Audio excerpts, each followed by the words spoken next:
entry to news in our newsroom. Good morning.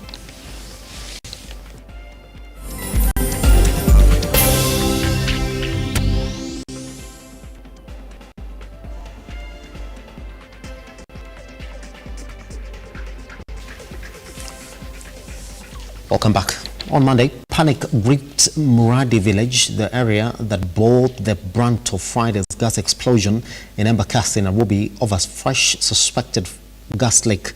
However, authorities have confirmed that there is no need to panic as the situation was under control. And after investigations, it was established Monday morning, residents reported smelling a gas similar to the one that wafted through their nostrils moments before the Friday horror that left at least 6 people dead and more than 300 injured. There was a mass exodus as families abandoned their homes out of fear of the unknown. Mevin Getembe opens our bulletin this morning. Si mkasa ya hivi wenye waliona hiyo kitu hiyo siku na sasa wanatutishia, wanatuambia bado kuna gasi inanuka na tujui serikali hakuna kitu wanatuambia. It is a sigh of relief for residents of Muradi after police and authorities allayed their fears over fresh gas leak.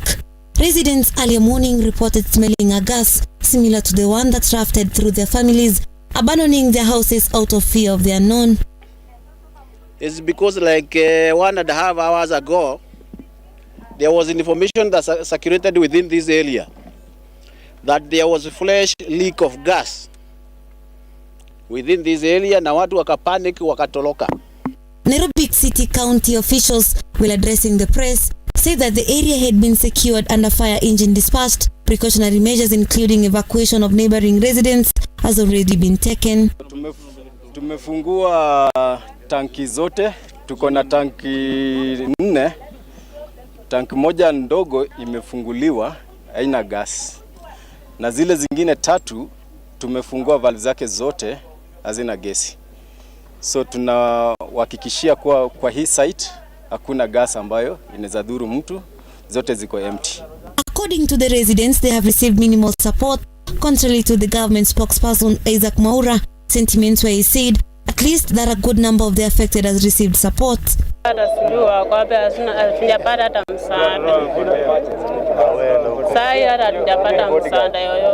Msaada imetoka, serikali katoa msaada, lakini chakula imepelekwa Embakasi ward, social hall na hapa ni utawala ward. Alafu chakula imepeanwa usiku. Na kuna watu waliumia hapa, hata hawezi kutoka hapa kwenda kutafuta chakula huko. Mbona chakula isiletwe kwa ground mahali watu wanapata chakula? Jana tumeenda mpaka social hall, watu wamefungiwa nje. Hata mimi mwenyewe niliumia. Nilichomeka hata hapa kwa singo. Anatuambia kama wengine hata hatuna makao, tujui vile tutafanya. This comes after the own of the illegal gas filling plant in Embakasi that exploded, killing at least 6 and injuring more than 200 people, a surrender to the police. The businessman turned up at the police and was greeted by detectives as the probe into the tragedy unfolds. Mevin Getembe, Lookuptv, Nairobi. Mevin Getembe with that one. Still on it, government spokesperson Isaac Maura now says the government is committed to helping the victims of the Embakasi tragedy. Maura, in a statement, says the hundreds of victims will get government support to begin afresh. This comes as the Independent Gas Suppliers Association vowed to make a donation to help the victims. Rugai Val now reports on that one. The government for the 5th time has given an update on the Embakasi fire incident through the government spokesperson Isaac Maura. They have highlighted that 3 more individuals have succumbed to their injuries, raising the death toll from the Embakasi fire incident to 6. More than 300 victims continue to receive treatment in different hospitals. About 27 patients have been admitted in the Kenyatta Referral Hospital. 8 have already been discharged. 10 are men, 6 are women, while 3 are children. However, there is 1 victim in a critical condition and still undergoing treatment under ICU.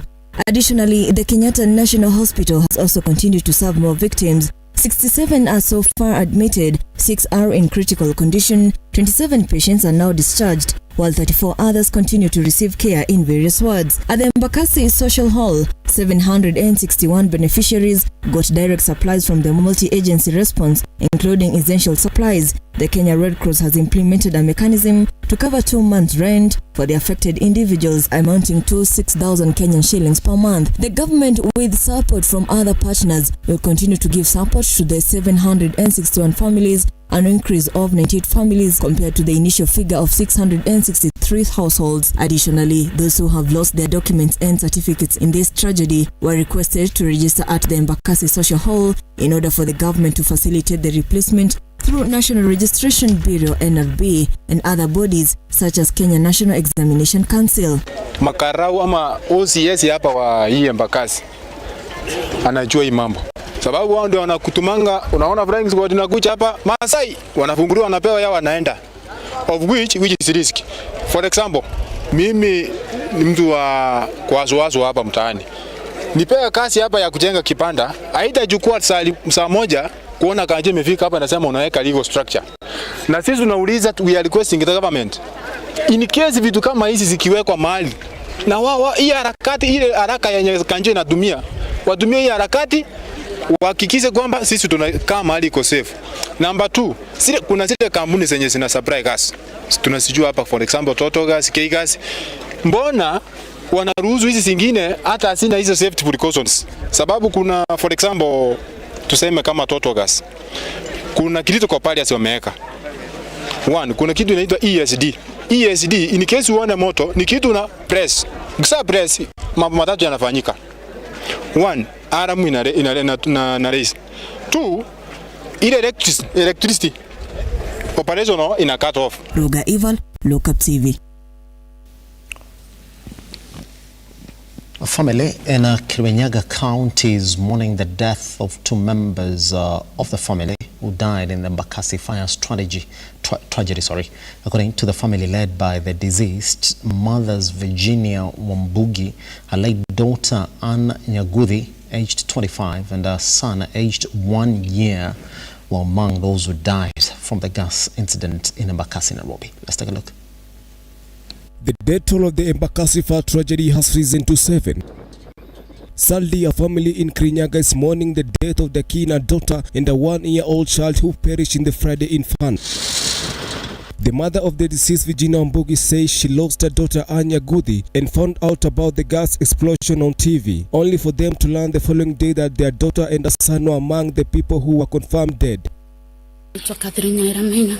Naudhika sana kwa kuwa ile moto ilikuwa imewaka huko Embakasi. Nilisikia watu wamekufa 4 na alafu wengine walikuwa wamechomeka. Nikajiuliza mimi, oi, hao wenye wamekufa ni akina nani? Nisi ni watoto wenyewe. Asubuhi yake sasa ndio nilirauka, nikasikia Nyaguthi alikuwa hapo na mtoto wake. Mtoto wake alikuwa anaitwa Masaria na Nyaguthi, na watoto, huyo mtoto alikuwa na furaha nyingi sana, na Nyaguthi alikuwa na maono kubwa sana. Alikuwa amesema hata atasaidia msichana wao mwingine Jane amelazwa huko Karatina. Nimekuja huku kwa mama Shiko, huyu msichana na mtoto wake ameshomeka Embakasi, ni gasosho yangu. Tumesikia uchungu sana. Sisi tulistuka sana kwa sababu kuko na watu 4 walikufa, wetu 2, mtoto na msichana walikuwa wetu, na sisi tulisangaa sana. Tulipatwa na mshtuko sana tuliposhuhudia ati ni watoto wetu wamechomeka kule Embakasi, tukahusunika sana, na sasa tukaambiwa ati msichana wetu ameaga na mtoto wake pamoja. As the family continue with burial preparations, they are pleading with the government to offer a helping hand in according the loved one a decent send-off. The death toll has risen to 4 days after the tragedy, with hundreds counting losses. George Kayesi, Lookuptv. Azimio la Umoja One Kenya leader Raila Odinga has attributed poor planning in the capital city of Nairobi to the explosion witnessed in Embakasi, leading to the loss of lives and property.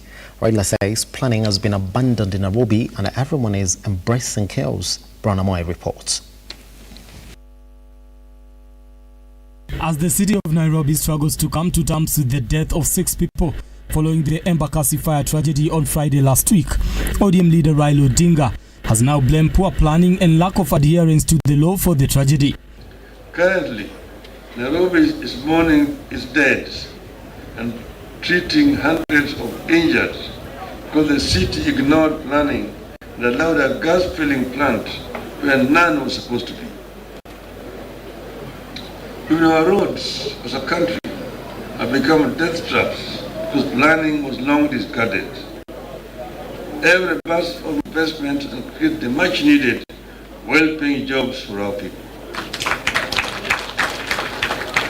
We cannot and we must not thrive in chaos. Raila said unlike other established cities across the globe, where areas are zoned for specific functions, unscrupulous businessmen and greedy government officials are having a field day in Kenya, issuing licenses for establishments of activities in areas zoned for other purposes, putting the lives of Kenyans at risk. Today, our greatest source of failure as a country is not the lack of funds, personnel or knowledge. It is the lack of planning. Our cities are clogged by traffic because we have created bus stages where they were not supposed to be. We have created markets where they were not supposed to be. Sewage systems are not working because we built on, clogged or broken them. I know this from experience in this city. He wants countries to adopt a more strict approach and ensure specific areas serve specific purposes, as zoned in the initial town plans. The opposition, Supremo, also wants a strategic and deliberate approach in safeguarding water sources to help safeguard rivers and lakes in the region. Raila spoke as he opened the new headquarters of Kisumu Water and Sewerage Company in Kisumu County. Brian Amuai, Lookuptv. Now, away from the Embakasi tragedy, the Polish President Andrzej Duda is in the country for a 2-day official visit. Duda was received by President William Ruto at State House Nairobi, where the two heads of state signed two memoranda of understanding that seek to solidify relations between the two countries. Speaking to the media, President Ruto said the MOUs will cement the relations between Kenya and Poland. Let's take a look. 4 months after cancelling his initial state visit to the country, Andrzej Duda, the president of Poland, finally jetted into the country late Sunday evening.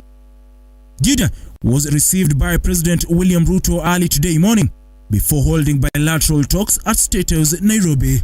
With Poland widely known for producing a variety of agricultural and horticultural products, the two countries, after the two heads of state held bilateral discussions, agreed to engage in enhanced cooperation in the agricultural sector, with President Ruto emphasizing the importance of Kenya adopting the technology used by Poland in production. We have discussed widely on the agricultural sector, how we can leverage on the expertise that exists in dam construction. I also want to thank you, Mr. President, for the consideration that Poland has already made, especially in the area of dairy.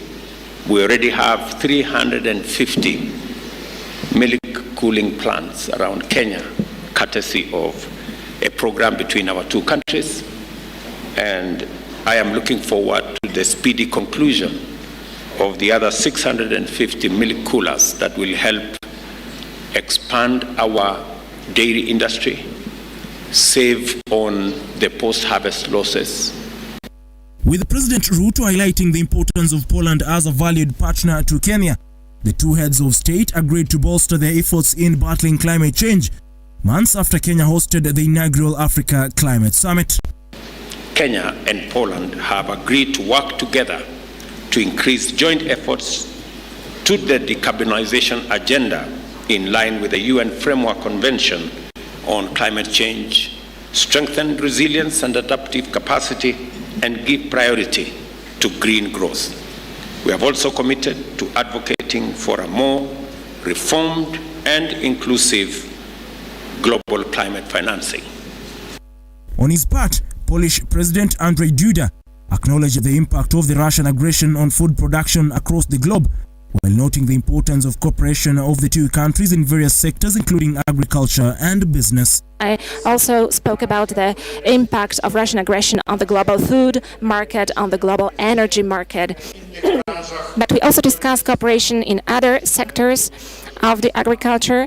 We also touched upon cooperation in the sector of modern technologies, environment protection.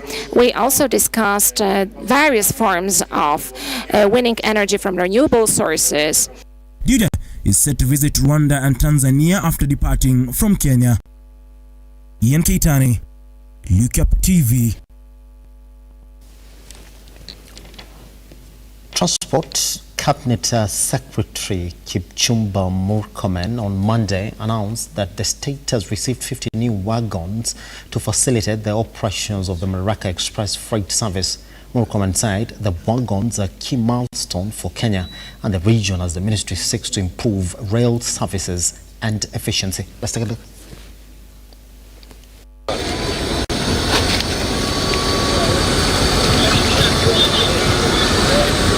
Wagon fleet now of 1,620 wagons for moving containerized bulk and bagged cargo. However, with the increased demand for both local and transit cargo, it is necessary to enhance the fleet. I'm informed that the corporation has engaged several clients, long-term freight agreements specifically for customers with huge volumes of cargo, that is wheat, steel, clinker. This requires additional wagons, resources to ensure that full container loads from shipping lines are not adversely affected by delayed evacuation. Based on the projected growth of 30% for the financial year 2024-2025, Kenya Railway procured these 500 wagons, comprising of 300 SGR wagons and 200 MGR wagons, and the wagons of various specifications to ensure that the cargo can move all the way to Kampala through the SGR and MGR transshipment facility at the Naivasha. Meanwhile, the rehabilitation of Kisumu Port has revitalized lake transport and significantly contributed to growth of the blue economy in the region, while establishment of cargo handling facilities at border points has streamlined containerized cargo evacuation. Our rail transport sector, both standard gauge railway and medium gauge railway, continues to register significant gains. The volume of cargo transported via MGR, for instance, increased by 21% from 787,000 tons in 2022 to 1,955,000 in 2023. So the question that we're asking this morning is quite simple. Raila Odinga has already said that he's going to go back to the street. If indeed the selection panel that was put in place by one Dr. President William RUTO goes right ahead and continues to conduct those interviews to select the IEBC commissioners. Currently as it is, we are looking at a deadline that is next month, March 5th, as a time that our IEBC should be fully constituted, one, and then after that, be able to also review boundaries. And we're talking about constituency boundaries here. That essentially then puts 67 members of parliament in the National House at jeopardy. They might lose their seats if indeed that review is not done, and the law, as per the constitution, is stayed as it is. What is this hatako? And how is the president going to solve it? This coming at a time when also April is that day for those UDA grassroots elections. This morning, as you can already see, I do have Prof and Mr. Gidai already seated in the building this morning. We're going to weigh in on this IEBC issue. Who's smart here? Is it Dr. President William RUTO, who has allowed that process to continue up to the court's ruling, or Raila Odinga, who's already said no more hiring by that panel? Once we come from this break, you can also be a part and parcel of our conversations this morning. See, if RUTO says let IEBC be constituted and they review those boundaries, 67 members of parliament might go home. If he allows it to continue again, Raila Odinga will go back to the street. But what are the people in Raila Odinga and his entire camp? What is their feeling? Because majority of them will be affected by the boundaries review. Do they want it to go wrong? Is it very hard? And is that why Dr. President William Ruto has not spoken about it? In fact, the entire National House has not spoken about it. Once we come back.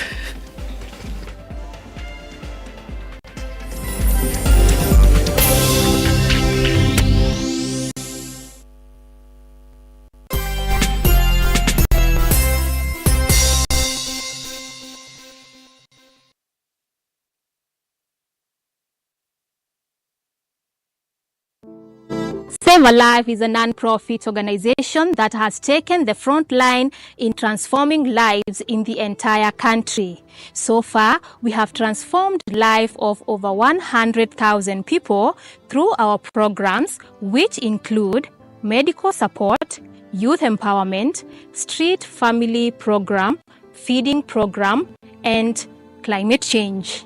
Join us today as we transform lives. As we always say, service to humanity is service to God. Save a life, transforming lives.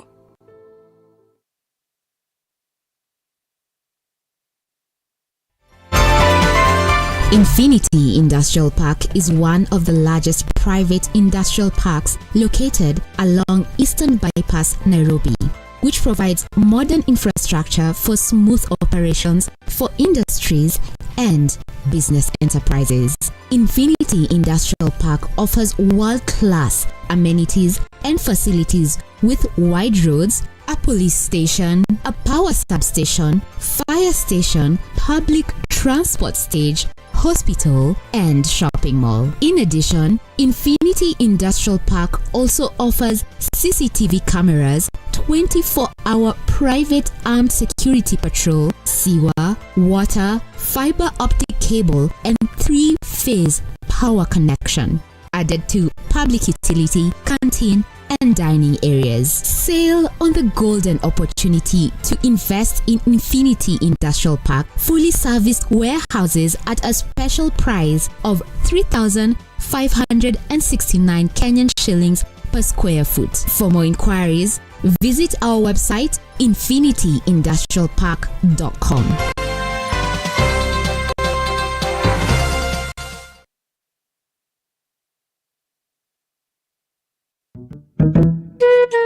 What about mambo fantastic if not scholastic? Chota kuchota na Hatia Supermarket imerudi. Ukifanya tu shopping ya shilingi 1,000, wewe unaingia kwa promotion ya chota kuchota na Hatia Supermarket. Watu wanaendelea kushinda ndani ya Hatia Supermarket. Ni yangu.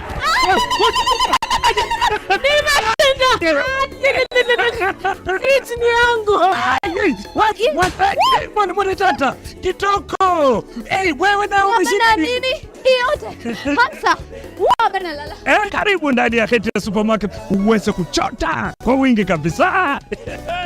Watu wanasema nini? Nakwambia kwamba chota kuchota.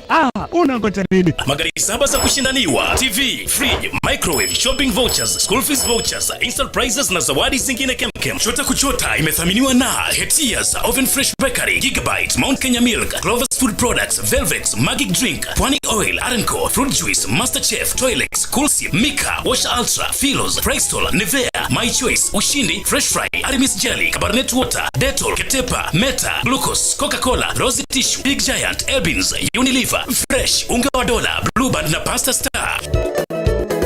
Shindano la chota kuchota linaanza tarehe 1 Disemba hadi tarehe 10 Februari mwaka 2024. Hatia Supermarket, a world of choice.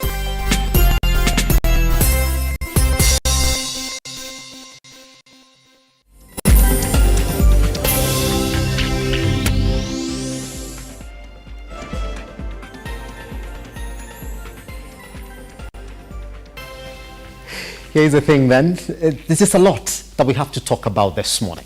So much, in fact, that once the National House meets today, they do have a lot that they're going to look into. I mean, we do expect that the top of the agenda today is just going to be about the housing levy, its introduction. There's so many questions that have been asked on it. And Sheila, if you can then, if you look at where we are today on the Daily Nation, majority of the stories that, the questions that have been asked on the housing levy, quite deep, to the point that you start to wonder, maybe we didn't figure it out correctly. And you can see how the opaqueness of the funds, there are loopholes where people who completely did not contribute for those houses are going to have those houses. There are loopholes where the people already running on the mortgage for KMRC, which is just another pillar within the affordable housing agenda, who will be asked to contribute twice again for that particular pillar through the housing levy. So just a lot that they have to figure in terms of making it clear. But the question is going to be, because they've not essentially gone back to appeal that ruling by the courts, February is already ongoing. So the question is going to be, if they do not appeal that particular ruling to get that order to still collect those funds extended, are the pay slips going to be a bit different at the end of February as well? Because we do know that ruling that came in January essentially means that you and I legally can claim for refunds in the month of January. That's it.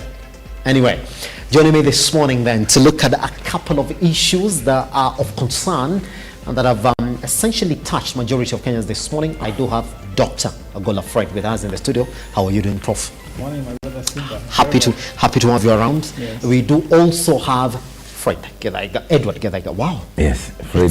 Wow. You know, Fred is becoming a big changing it to doctor from prof. Anyway, it's a good morning. We're gonna catch up as we do this. Gedaiga, how are you doing, sir? I'm good. Well, thank you so Happy much to have you around. Yes, always happy to be at Lookuptv. One thing about the name is look up, and when you're told to look up, you know it's good things that come from up there. God's blessings. That's it. Yeah. Does it come from Psalm 121? Was that? Yeah, comes from Psalm 21. I look into the mountains. Yes, Where exactly. will my help come from? You know, it comes in the name of the Lord who made the heavens and the earth. I need to go to church more often. Yes. Anyway, let's table this conversation, and I would like to start with you, Prof. There are two things that we have to make sense of, and I want to start from this point because we have to get it from there. There's a report that was tabled at the National House. That's the NATCO report. Yes. That essentially indicated that the Azimio coalition and the Kenya Kwanza government came up with proposals on the constitution or reconstitution of the IEBC. In fact, that panel that was supposed to do interviews for commissioners, they agreed on how to constitute that panel. Yeah. This is what both secretariats spoke of once we had that report tabled. Yeah. In fact, they told us the majority of these issues needed to be solved, and quicker that, like the IEBC issues around the cost of living, that they would make sure that that report, once tabled in Parliament, was going to be talked about quickly, agreed upon, so that we can have majority of these proposals then passed into law. Yeah. Raila Odinga got the report. Dr. President William Ruto got the report. The National House got the report. Jeremiah Kione comes last week and says, you see, we told you that the NATCO report is an example of so many reports, so many commissions that have sat in this country and spent taxpayers' money to come up with proposals, to call on Kenyans to give them proposals on how to run this country, but they just sit at the National House because the government in place, for some reason, doesn't want to see the implementation of majority of these reports. Well, the courts looked at the constitutional crisis that we're getting into on the basis of IEBC, and they made a ruling that selection panel that was picked by President Dr. William Ruto lawfully, as the Constitution envisions it, has been given the power to conduct interviews so that we can get IEBC commissioners. Yeah. Let me begin from that. Did the courts get it wrong? Should have the courts refer to why We don't have an IEBC currently as it is, which is the opposition saying no, and then the mass protest across the country. Should have they made reference to that and ask for the National House to give a timeline on that particular one? Because even if they do interviews today, the deadline they want to meet for boundaries review is next month, 5th. It cannot be plausible. You can't sit and say, well, boundaries are going to be reviewed in 2 weeks. Do they get it wrong? Simba, there must be something here we have to appreciate. Yes. That one thing that William Ruto must have done well, because we rarely agree. Immediately he took office, he was very clear he needed to review the IBC. And he said that the only reason when Raila Odinga wanted to go to the street, he said the only thing that he can talk about is the constitutional IBC. He was very clear about that.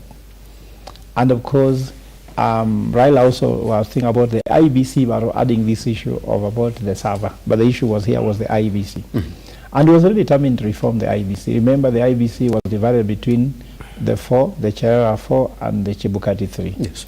So he even went quickly in Parliament, and they formed a panel that again removed the other officers from office because he wanted to clean up the IBC for reasons that are obvious to Kenyans. And then, of course, when the select committee was put in place, I know some people really lobbied to get those positions, and some people pay money. For example, the political parties, you know them, you spend money to be elected. Yes, they spend money, and when they got elected there in the office, now they are sworn in actually by the president. After being sworn in, I went to the street, and that swearing in became unconstitutional. Remember that they are constitutionally in office, those people. The one for Raila waiting, Ruto waiting that they don't consider IBC was just more to do with the issue of accommodating Raila so that the antagonism that was happening during Mandamano is managed. No, sir. Now that there is no Mandamano, I think that if Raila does not find how this NADCO report can help him get something in the IBC, it will be constituted anyway. Because you see, the constitution of the panel has already determined who can be in the IBC commission, because they're the one going to determine. Yes. And I'm sure that also that the problem in Kenya with that is that this panel, who some of them spent money to be there, because some of them were spending money lobbying parliaments. I'm sure, my brother, you agree with me. You spend money to be in the panel. After you spend money to the panel, now you have to spend money. You have to now, you said, it's my time to eat now because you spend money to be in the panel. So for the commissioners to come in, they have to spend money to become commissioners.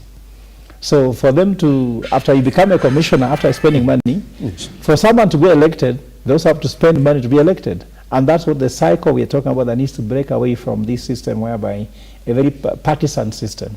So I was thinking that William Ruto and Raila Odinga were supposed to use the NADCO report. And going to NADCO report, as Linda Jem went to Bomas and told them, this is unconstitutional. So can you imagine, the select panel is constitutional, and the NADCO report is unconstitutional because they don't have any constitutional mandate in parliament. Even parliamentarians were just, this was just more or less of political process. It is not a constitutional process, the NADCO thing. And that's why even Kioni will be right by saying it's dead on arrival. So as far as I'm concerned, Parliament is right, because Parliament should not be looking at NADCO report because they cannot even reference it. How can you even quote a ruling? No, the court. How can you quote NADCO report in a court? We go to court. Even today, Linda Jami is in court. Can you quote NADCO report in court? Which clause is it? Which article are you talking about?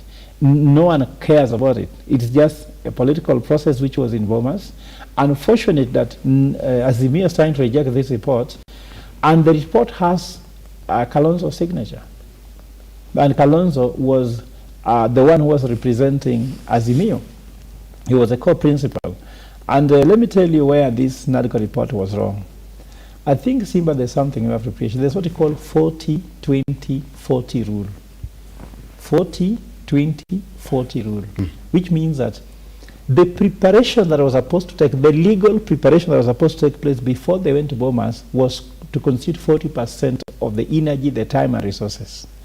And then 20% was to be spent now in Bomas to come up with the NADCO report. And the other 40% was supposed to be after. For example, let's say you want to host guests at home in your house for dinner. You spend 40% of your time preparing before they come.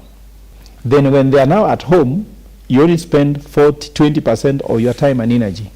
Then now 40% now cleaning utensils, saying hi, ensuring everybody has reached. You know what I mean? Even if you want to organize a meeting, even if I say this is a good practice, you want to organize a meeting within Lookuptv to maybe come up with, let's say, news item. 20% of your time spent on preparing for that meeting.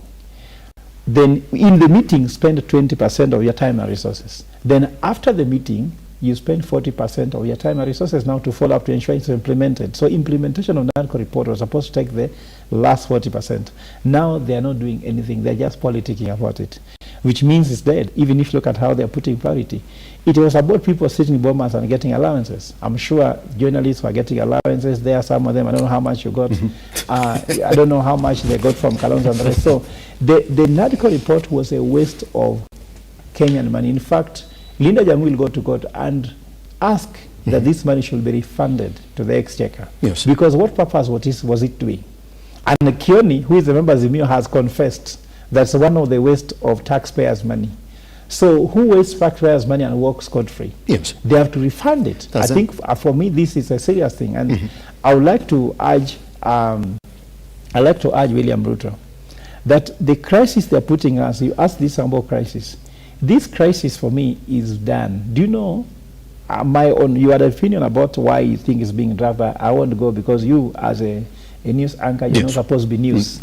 You're just supposed to be outlaying news. When I was training people in media house, I was told that news houses should never be news. They should actually tell us the news. They should not be the news itself. So my own thinking is that, do you know that immediately William Ruto was elected, you saw me, I had a bill to amend the constitution. And there are 33 other people with bills trying to amend something in the constitution. I think that William Ruto and Raila Odinga have actually agreed, and they are now friends, and they have seen the danger of constituting IBC on time. Because there will be so many bills. For example, one of my bills proposed that if you're a deputy president, you cannot vie for presidency immediately your boss leaves office. You have to wait for a cool-off period of 5 years. Do you think William Ruto wants this to go through? And Kenyans will pass that one if we go. And we have the signatures already. Another thing we consider, we say that you cannot be a senator. A senator cannot be a governor immediately. And actually, we are more concerned about governor, whereby you see Mandago case. It was in my petition before that Mandago was a governor, then immediately became a senator. So you are oversighting the very things you are actually doing. So another thing we're trying to say that we have found a problem whereby some political parties have taken up the whole county. For example, you go to Tharaka Nithi, the governor, the senator, all MCS, majority and minority are UDA. So one political party, are you now discussing political parties' affairs or county affairs? So even suggested that a political party should not nominate both governor and senate, because you go to Siaya, the senator is ODM. The governor is ODM. The senator has never said anything Orengo is doing. And this happens also in Tharaka Nithi, not just Siaya. It happens in every county. So we're expected that a senator should be, a leading party should choose what they want. Do they want a senator or they want a governor? Once they take a governor, senator should be another party. And the same thing we're trying to say that the issue of majority and minority is confusing. For example, you go to Nairobi County, the governor is Sakaja, but the house is ODM.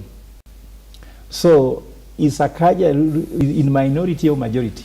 Because if you find that the majority is taken over by ODM, so then they're the ones who will form the government in Sakaja. And there's a confusion between minority and majority in all counties. So sometimes there are so many petitions and bills which were coming that they are trying to avoid the existence of IBC.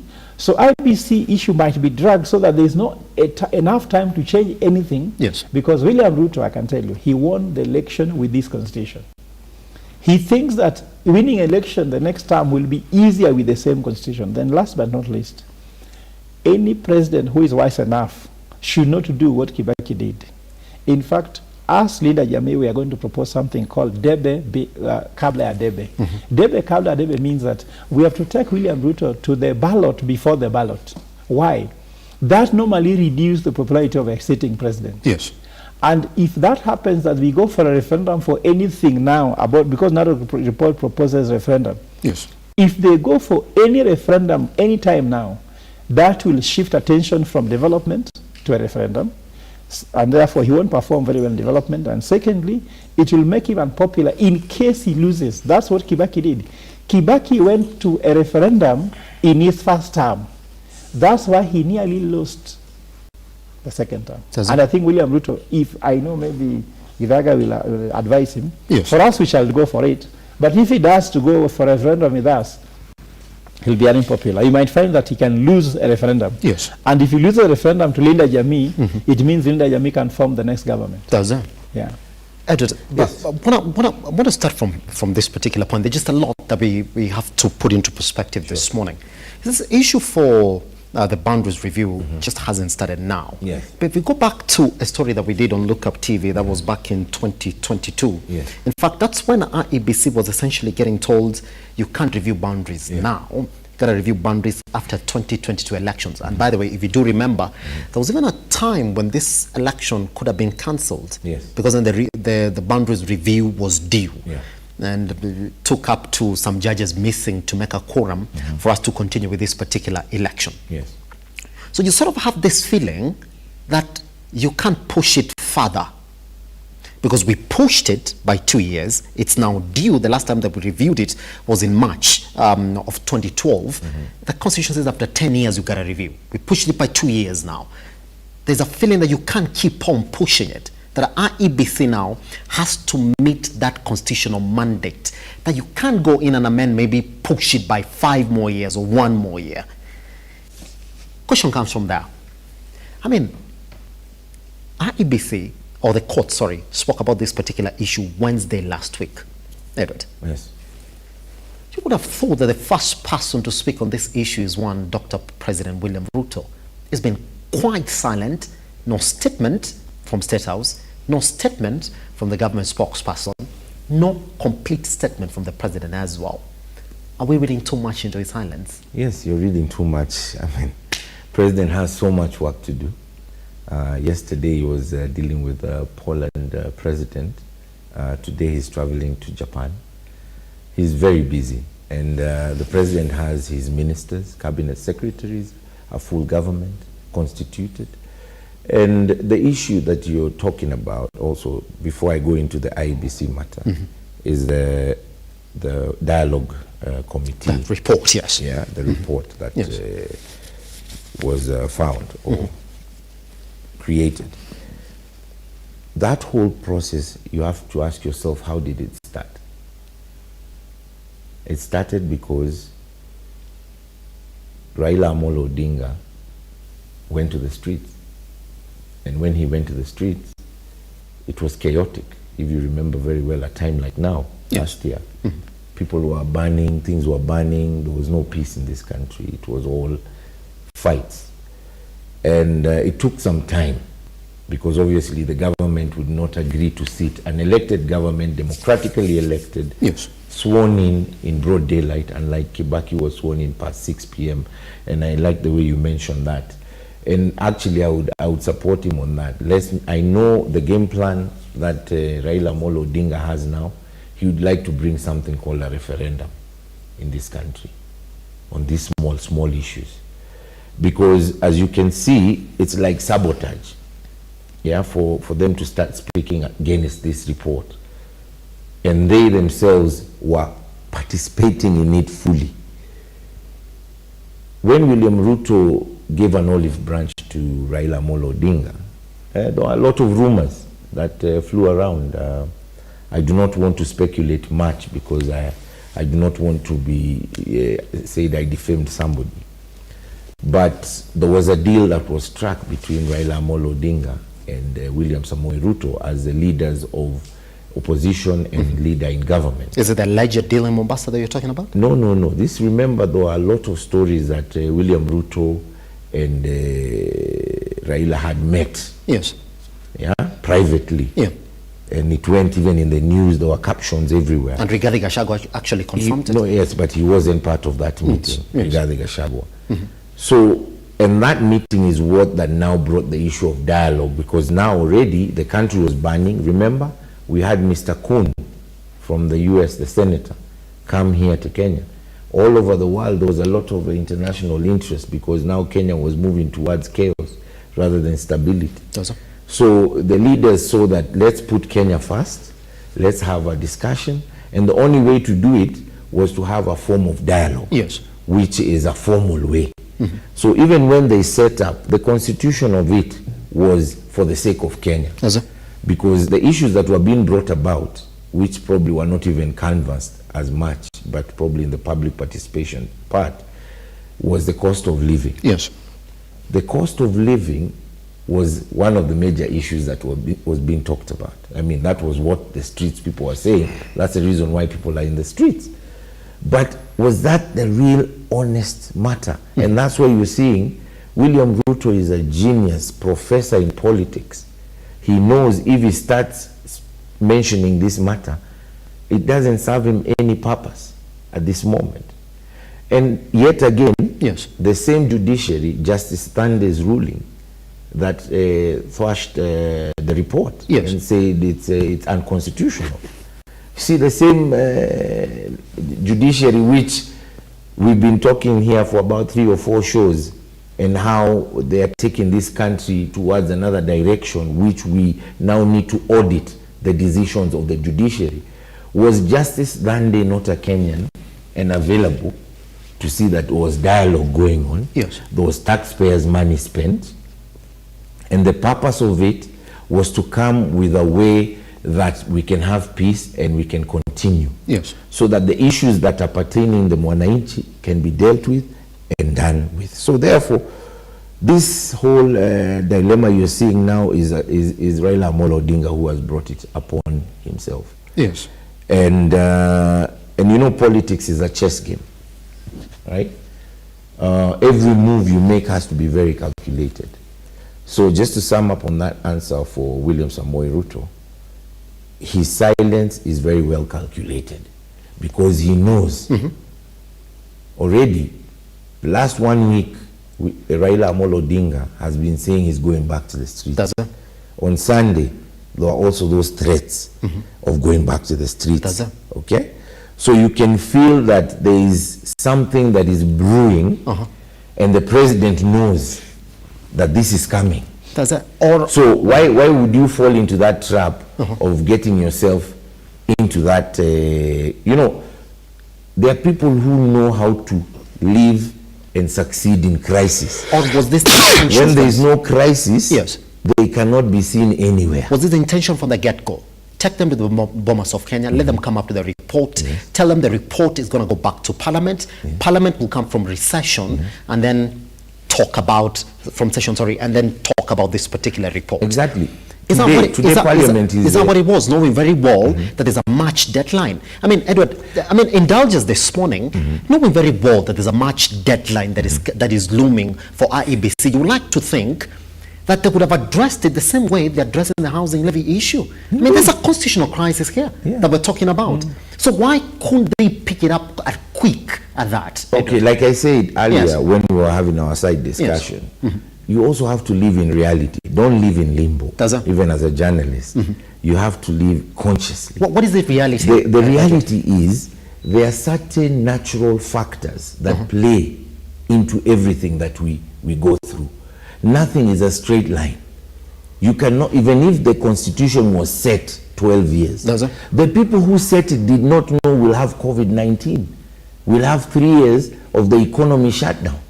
Remember? Because even in Kenyatta's time, he had the opportunity, right? William Ruto has only been there for 1 year.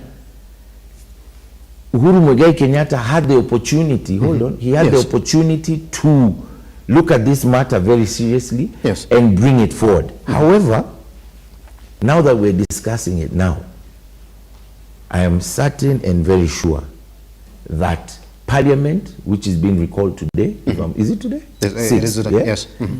The first agenda will be to amend. Look, when you have a crisis, you don't, when you see there is going to be a head-on collision up there, what you do your best to avoid the head-on collision. You'd rather fall the car on the ditch, you get, so that you don't lose all the passengers, you know. Yes. A head-on collision will mean both the passengers, the abiria, the driver, everybody will die. So, but if you go on a ditch slightly, pole heavy, you can manage with a few injuries. And the remedy for this is amendment. And that is what will be the majority leaders' thing right now. To amend, to look at whether we can push this thing for a few more years, or 1 or 2 years, to allow and to avert the crisis. Because we know very well there are people who thrive in crisis in Kenya, especially in the opposition. So give them an opportunity to get a reason to go to the streets. They will run to those streets. That's it. Edward, Fanyamambo, good morning, sir. Let me first say good morning to you. Very good morning to you. Thank Happy you. to have you around. Yes. But we're talking about this ABC tackle. I mean, we're looking at issues here that are quite open. Fanyamambo, we went to the street. And in fact, if you do remember, Edward, I got to remind you this as well, because you have to talk about that as well. There was a feeling within the Kenya Kwanza side that the only issue that they would speak about is IEBC. Because once the azimio side then gave out the irreducible minimums to go into that meeting, they said, well, we look at them, some of them are really good, but the only one that we can talk about is IEBC. And there was that general feeling. In fact, the first issue that they agreed upon when those guys went in was that composition of the selection panel, which they agreed, they're going to give them 2 more positions. All right, good. So Fanyamambo, knowing very well that the deadline for boundaries review by IEBC was supposed to end on March 5th of this year, the urgency to reconstitute IEBC, or even to go back to that report, open it, talk about it, ratify it, pass it, so we could have a commission to review the boundaries, has not been achieved, which essentially made Jeremiah Kiondi say, guys, you see, we told you. There's so many reports, there's so many commissions in this country that waste taxpayers' money, but when it comes to implementing them, they just sit at the National House. Fanyamambo, why couldn't we even begin with that? If indeed the Kenya Kwanza side was truthful to saying that we want to talk about it. And if you remember what the president said, I'm going to make sure this is discussed and passed as quickly as that. Because of the timelines. But they haven't. I mean, nobody's even talking about that report as it is now. Thank you. I think there are 2 things. The first one, from where I sit, is implementing the constitution, because it says we need to do boundary review. That's a good thing.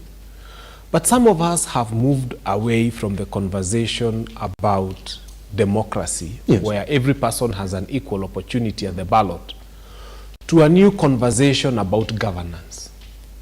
Because if we have Salassias in this world, and then you go and divide that constituency into 2 so that you multiply the Salassia times 2, then what are we doing?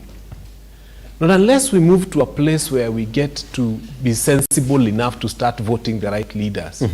Going to increase our parliament from 290 to a possible 400, and then they are the caliber of Salassia, then let's not even do the boundary review.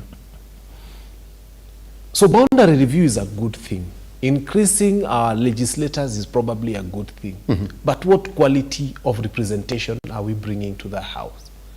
And that's why I keep saying some of these things are an exercise in futility. We want to fulfill the Constitution. I mean, I'm a lawyer. I'm now doing my master's in Constitution law. And I would say, I mean, let us fulfill our Constitution. India, with a population of 1.4 billion people, has got 530 members of parliament. There is one constituency in India that has got 3 million people. So the makers of this Constitution, at some point also, made that mistake.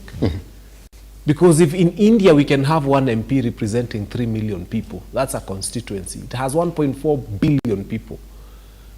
Germany, with a population of about 83 million people, has about 598 legislators. So this rush to increase the number of not so wise people sitting in positions of representation is not a good idea if you ask me. I mean, we have some MCAs who could not read their oath of office. And those MCAs now we want to go and increase the number of wards and split the 1,400 and something wards that we have and make them maybe 2,000 wards to increase the number of people who can't read their oath of office and are therefore useless to the mwananchi who was voting and queuing to vote for them.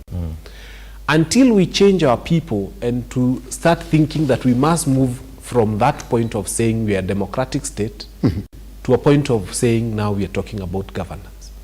Because governance is what you get after election. And now because of democracy, anything can become something in this country. You can get Scooby-Doo and vote them to be, they can become a governor in this country. And this is where the problem is. So we must start sitting and talking to our voters and telling them, first, don't give us garbage. Because if we have quality representation, I keep saying Senate is enough. Even if we were to abolish the whole National Assembly, Senate has got 47 members who represent the whole 47 counties. So everybody is represented. Why do we even need the National Assembly to start with? And the reason I am Fanya Mambo is because I ask the hard questions and I touch the raw nerves. And we have to get to a point where we say, wait a minute, 47 senators represent 47 counties. So every county is represented. Then you have another 290 MPs being given money to go and disburse in a funny way called CDF.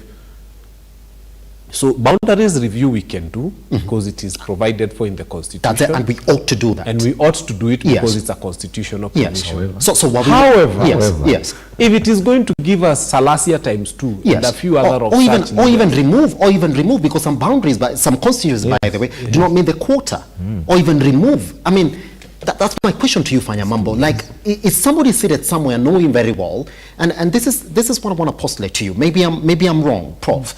That if I came into this election and won this election based on these particular boundaries, I do not want to stabilize them because I am going into another election. Destabilizing these boundaries essentially means me running away from some numbers. I think the only boundaries we need to review right now are county boundaries. Yes. Some of the things we call counties are not supposed to be counties. Why do we have Lamu with 70,000 people being called a county, and Juja with 400,000 being called a constituency? So some places that are called counties are not even supposed to be called counties to start with. Let us first say that this year we are going to do only county boundary reviews and reduce our counties from 47 to about 23 or 25. Because now we have some 47 presidents running around here with chase cars and sirens and making our lives uncomfortable and calling themselves excellencies, and they all have first ladies and they are making our lives very difficult. Let us first sit down and rationalize the boundaries and reduce these counties by half. And then now let's talk about the other places. Because for sure, Germany with 83 million people has got 16 counties. Why are we having 47 counties here with our 50 million people? And we are poor, and we are begging for aid from them to come and feed our 47 governors. I mean, we need to start by doing county boundary reviews and reducing the number of governors. I'll be coming to you on exactly why we ran away from it in 2022. Because somebody somewhere, if you don't remember President Uhuru Kenyatta, he sort of pushed the ball into the next president's court because that was quite an emotive issue when he came back during his tenure. Prof, you know what?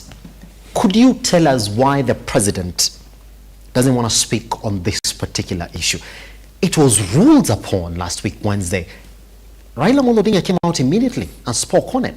He said, guys, let them try to start the hiring process. Immediately we hear that particular panel has been given the power to start hiring and doing those interviews. Guess what? We're going to go back to the streets. You like to think that this is an emotive issue for the president. Emotive in the sense of there are ramifications, which I do not know, you might want to explain to us now, and him not making sense of what his next step is going to be. Prof. Yeah, one thing we have to know about William Ruto, he is very outspoken. Is unlike him to keep quiet about any single thing. In fact, he's talking more than he should talk. But for him to be quiet on an issue, it means it is not a coincidence. There must be something very, very, very telling. And I think that it is a hot potato. You know, when you swallow hot potato in a hurry, you burn your throat. And I'm sure that if he had already gotten the way forward from his Kenya Kwanza alliance, it could have been very easy for him to speak. But I think that this issue is not just about Raila, it's not just about vis-a-vis the opposition, but also something that can destroy him within. And I will tell you, the way Uhuru Kenyatta kicked the bucket to his court, if he can find a way on how he can kick the bucket to the next person, which again in another 5 years is him, yes, he would actually take that option. But let me just talk about what Fanyamambo said. You know what, my brother Simba, in the grand scheme of things, for me the biggest tragedy we are in as a nation is that for the first time in the history of Kenya, we do not have any publicized national plan. And that's why boundary review becomes a priority. That's why Mandamano becomes a priority. Because we don't have a national plan. Because in the national plan, yes, which was Vision 2030, yes, when we were supposed to have Mandamano, it's not there, isn't it? In that grand scheme of things, how is boundaries review going to ensure that Mamamboga, Boda, the common mwananchi can put food on the table? How is this boundaries review going to lower the cost of living? How is the boundaries review going to lower the lower the cost of production? How is it going to make Kenya a manufacturing country? How is it going to make us a middle class economy? You know, the boundaries review do not answer any question to do with solving our problem. And if you ask me, we don't have to follow the Constitution for the sake of the Constitution. Mm-hmm. In fact, Jesus said that the laws were made for man, not man for the laws. So I would even say, in fact, if we find that it's not necessary to do those things, for example, I was on the ground, I was in Siaya, I was in Homa Bay, I was in Migori, I was in Kisumu. Yes. I can tell you, people are really suffering. Prof, what I'm trying to say this. Are people not going to fight you when you have some constituencies that are bigger than some counties that are receiving lesser funds and than that's those counties are receiving? Before we review them, yes, what is Kenyan dream? Which way Kenya? Yes. If we are talking about numbers, for example, let me tell you, for example, Fanyamambo was talking about the issue of 75,000 in Lamu. Yes. A county called Taita Taveta has got very low population, mostly because many people have left. You know, most of us are married from Taita Taveta. Me, I'm married from there. So it means if you marry from there, you take the woman away from there. Taita Taveta has beautiful women, so they are most or less found themselves being able to marry anywhere because they are beautiful. They are in high demand. Yes. So population is low, but the resources in Taita Taveta is very huge. Look at the mineral resources there. They have a national park there. It's a place. Also, look at the strategic location of Taita Taveta. The weather, everything looks beautiful. Yes. So if we are going to only do boundaries review based on population, again, we might miss the point. Resources of Taita Taveta can even generate money to lend to Kenya national government instead of getting money from outside. What I'm trying to say is that before even we do this boundaries review, yes, what is the vision for Kenya? So that we align this boundaries review to what can take a child to school, what can ensure that people can afford life, what can be able to ensure we can afford healthcare. You know, we are doing everything, for example, sending nurses to Saudi Arabia, sending people to go and work, I don't know in which place. We are doing affordable housing here. We are doing boundaries review together. If you add all these things together, you know we are a confused nation. The confusion where we are doing everything without a vision. Let me tell you what I can tell you why I'm sad. If you have to be the head of state now, 53 million Kenyans are looking for you. You are the leader. A leader means people are following you. So you look back and see 53 million people following you and you don't know where you're taking them. Yet you have boundaries review to be done. You don't know where that will take us. You have NADCO report to implement. You don't know how that will take us anywhere. You have to do affordable housing, yes, for reasons that only God knows what, isn't it?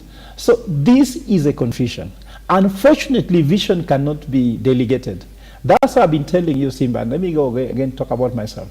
I've been telling you, Simba, what has made me to start to go to politics is not because that I have now one to teach as a professor. I've been teaching people in boardroom, teach people in classroom.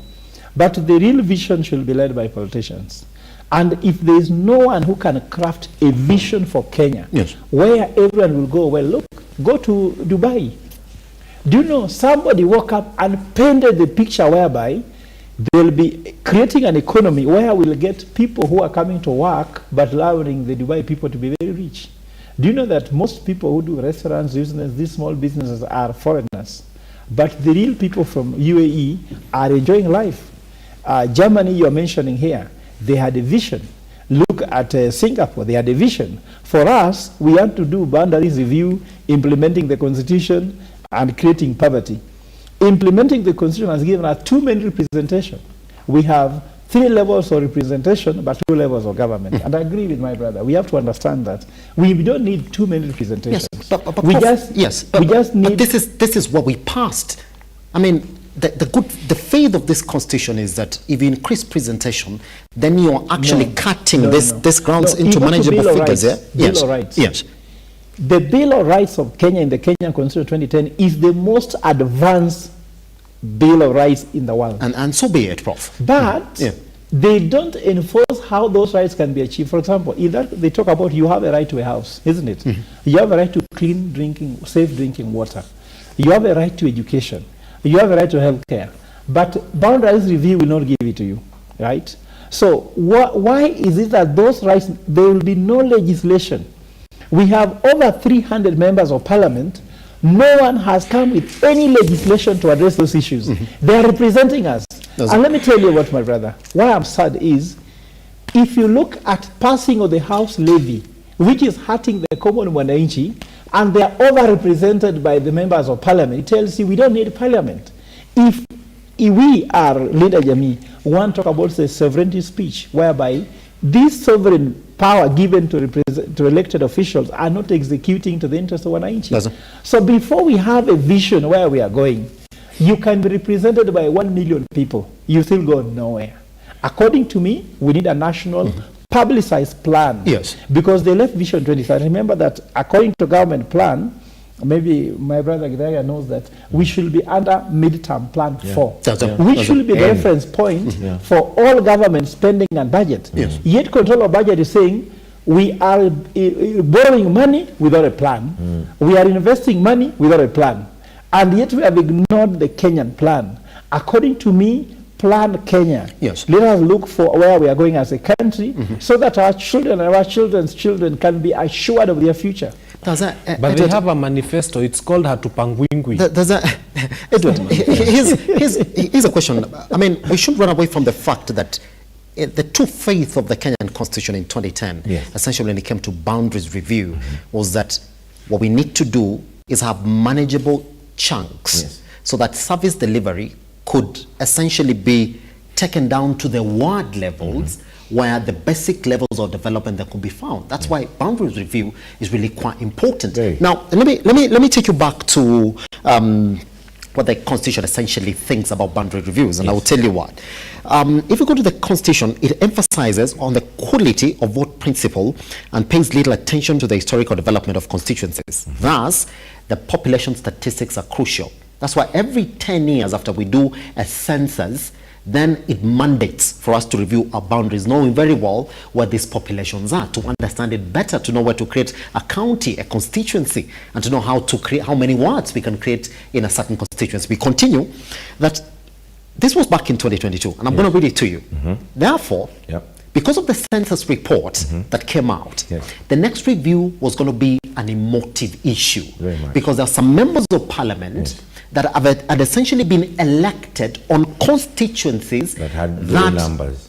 Never had numbers. So in the next review, it was going to be an emotive issue. So I'll continue. So this is why we can't run away from this. And maybe that's my next question to you. So essentially, the last review was in April to June 2012. Constitutionally, the next one can be undertaken within, now wait for it, within a minimum of 8 years and a maximum, the Constitution is quite clear for your member on this, and a maximum of 12 years. After that, we're supposed to do it in June 2020 to June 2024. The Constitution is clear on it. That we got to do it now. You can't keep on running away from it. But then, Fanyamambo, here's the thing though. president can allow that. It's now clear. Because if you look at this, and I'll read for you what it is, some counties essentially are just going to be nothing. So you see counties like Isiolo and Lamu would essentially just have one constituency each because they're quite tiny as it currently is. But that's not what it is currently. So meaning it's you as a president. If you say yes, let them come in, let them review those counties, let's give IBC the power of composition so I can do this function. That is you telling some of the members of parliament who supported you here, the likes of Isiolo, that you're going home, whether you like it or not. Let's meet in 2027, where you'll be vying from a different constituency as it currently is. Is that why the president cannot come out and pronounce himself on this issue?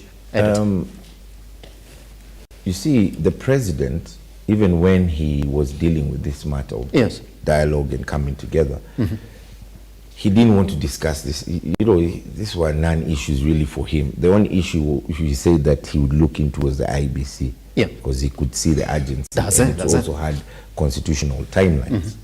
However, like Fanyamambo has said and Professor Ogola have said, I want to finish by saying that it's not cast on stone. It's not cast on stone.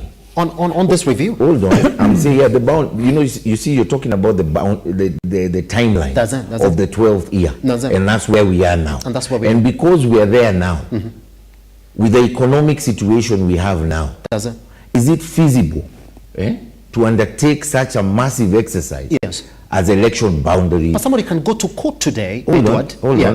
Before you go to court. Secondly, do we have an IBC?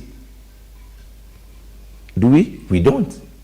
Thirdly, that's why we got even when we have an IBC, they have to take 18 months. I hope Wakili, I'm right. For them to even think about a review of boundaries. Because they have to put themselves in place, get everything together, constitute the commission. Don't forget that someone will go to court and challenge it. Exactly. So, you see, president is wise. You see, when you start talking about these things, and you just rightly said it's emotive. Secondly, the economic challenges that we're going through, is it the right time to really look at it? And also the drafters of this constitution, perhaps they had envisioned a Kenya that had changed. Like, you know, that's what the constitution was. How many years are we since 14? You can put it at 13. 14 years. You can put it at 13, right?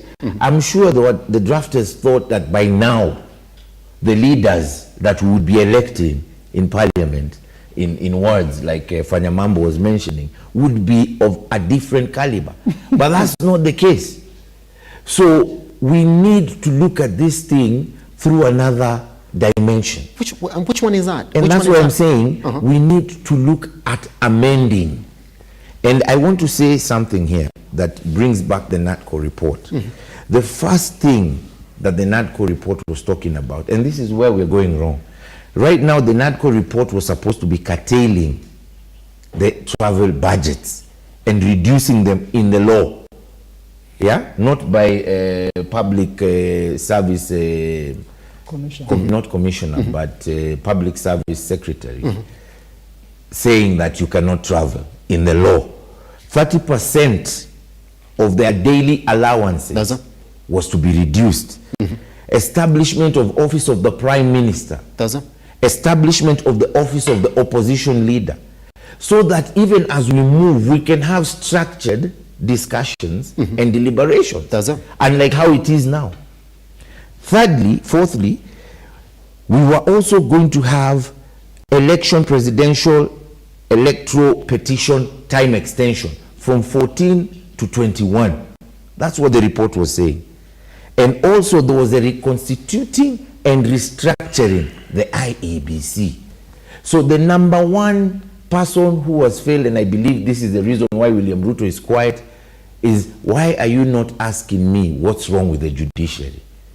How can the judiciary, knowing pretty well what Kenyans, even I'm sure Fanyamambo, you took a memorandum, or Ogola, professor. Of course, they were there as taking the report. Those were Kenyans who went there and gave their views, and those views were collated together. And that is why you can see now the court is the one who has created this crisis. Because if the court did not constitute that report, let me finish. If the court did not say that that report is unconstitutional, today we would have been having progress. So you're saying that they would have made reference to the report and asked guidance from the National House? Yes, because and that's what they're going to do now today.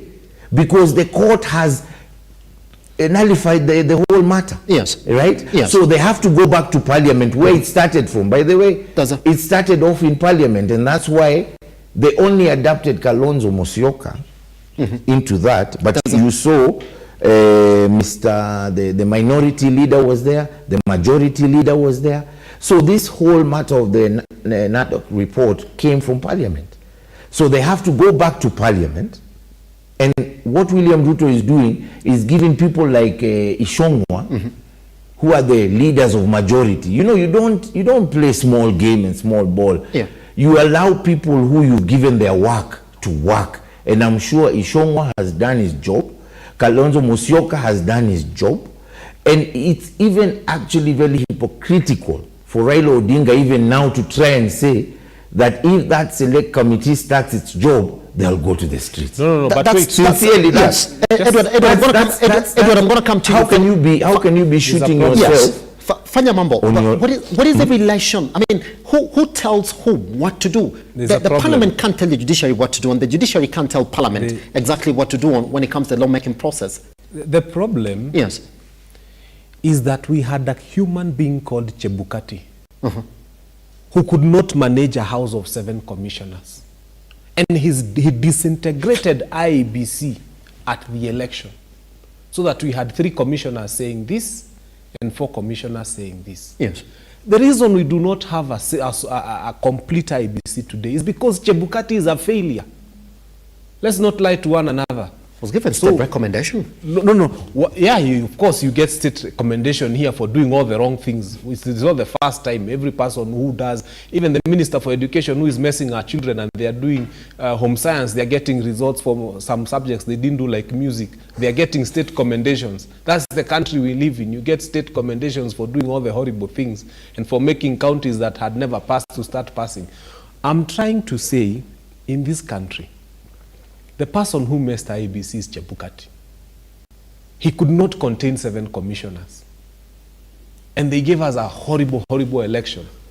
And then before we knew, 4 commissioners were saying this and another 3 were saying this. And now you're coming to blame NADCO and blame the courts for what Chebukati could not do. Chebukati ruined our... In fact, he should be in jail. He ruined our IEBC. He should not be getting state commendations. He ruined our IEBC.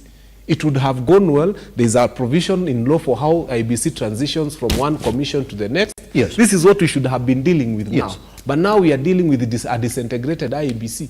And now we start coming to blame other people who were not inside IEBC. Chebukati is the real worm in the problem. He's the problem we have. Yes. He's the pain we are having right now. Boundaries review would have gone on very smoothly because IEBC would have been there. So now we are dealing with Chebukati's problem by commending him for disintegrating IEBC and scattering it into so many fragments. Now we don't have an IEBC. And then we start saying that the problem is the court. Why are you blaming other people? Chebukati was a horrible leader. And now he's getting state commendations for being horrible. So let's not take the problem to other people. This is a Chebukati problem. Chebukati was the problem. He could not manage 7 commissioners. And now I think he's going to be given even a bigger job to manage a bigger part of this economy because he could not manage 7. That's the reward you get for not managing 7 commissioners and a simple commission like IEBC. India, the biggest democracy in the world, and you know how many voters they have. They have 3 commissioners. 3. And they're the biggest democracy in the world. Sisi tumejaza commissioners huku. What nonsense is this? Tumejaza commissioners huku na magari za IEBC and so much. It's a waste of public resources. We are such a poor country and we run one of the most expensive elections in this world.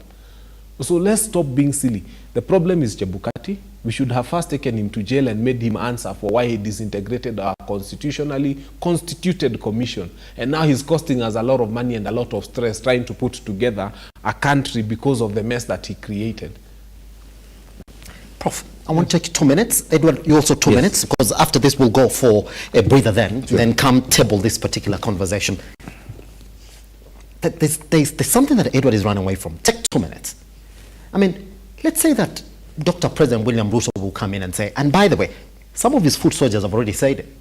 Anwai Guru, COG, has come in and said, guys, the NATCO report is a very long piece of report. We're very sure there are other pieces of information or proposals in that report that are very important to this country. But on this case for IEBC, done and dusted, let's focus on the rest of it. Yeah. Do you get it? So there's a feeling that, oh, the courts have ruled on it, so let's focus on the other issues that the courts has not essentially ruled upon it. If Ruto would speak today in support of that ruling, what would the ramification? 2 minutes, Prof. I give it to you. Of course, you see, opposition is going to respond because I told you the court cannot quote NATCO report because they are not admissible before the court. Yes. It's not acknowledged by the court. If at all the members of parliament were supposed to legislate anything based on that report is when they can quote it. It's not an act. It's not a bill. It's a report of some people sitting in bombers with nothing to do. Yes. And come with the report. Actually, I say that report is the most pedestrian report I've ever seen. Why am I trying to say? It said that before they went, they were being told that there should be a review in IBC. Then they said, therefore, we have agreed we shall review IBC. They should be cost of living. That one we leave to Kenya Kwanza. Do you sit in for 3 months in bombers to tell us what was supposed to be your terms of reference? I'm sure if they just copied their term of reference and put the report.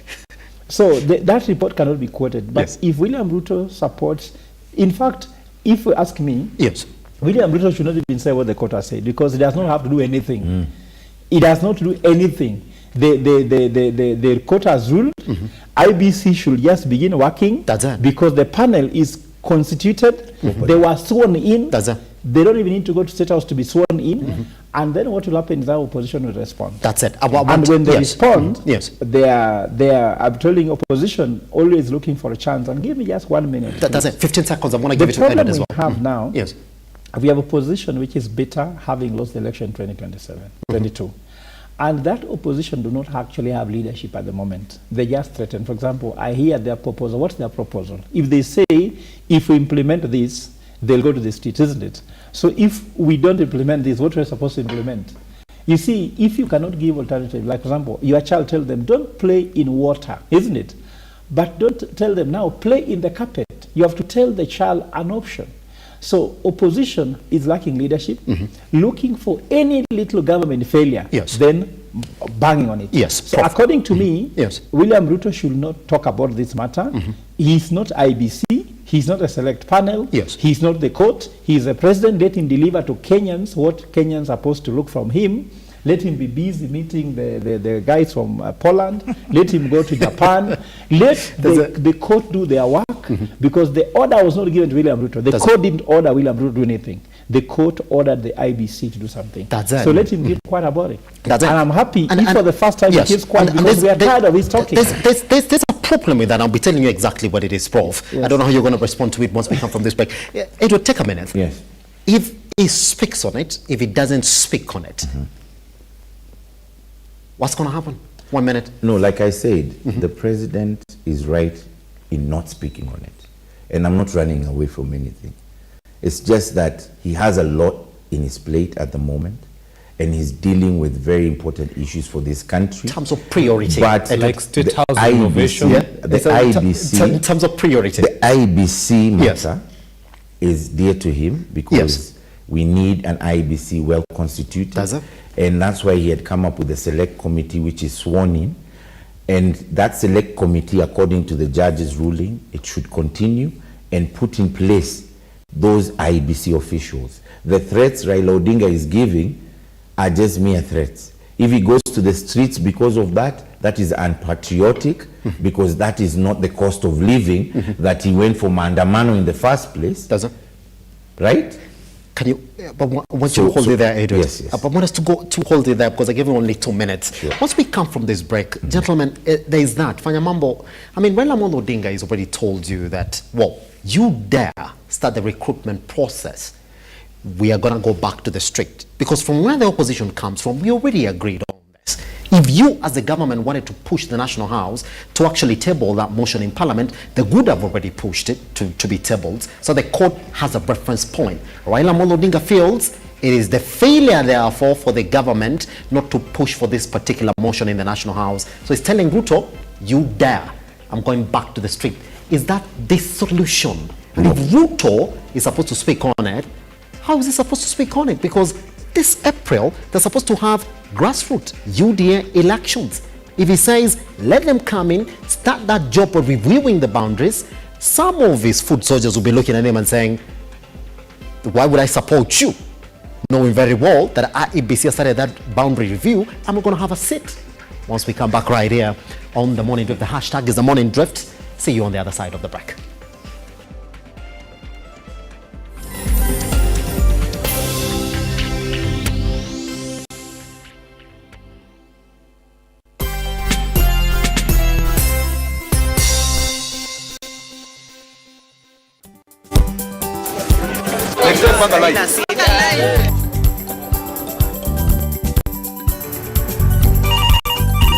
Tere, mambo ni mawili, kufikisha, kumwaga na kurudi. Kulala ni mwaka mpya.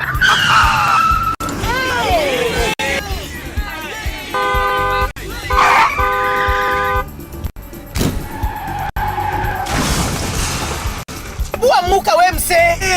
Nini mbaya? Wewe kwani woni vile dereva anaendesha gari vibaya, lazima tususe. Anaendesha gari na kwa simu the whole time, hata angalia barabara.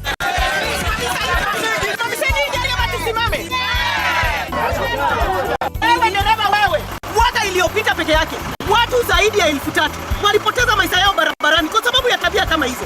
Hautatuangamiza tukiona. Naomba msamaha, nitampeleka vizuri. Si wameomba msamaha. Sasa tuende tusafiri kwa mwendo wa aste. Dere Smart hufikisha abiria salama. Ujumbe huu umeletwa kwako na NTSA kwa ushirikiano na European Union.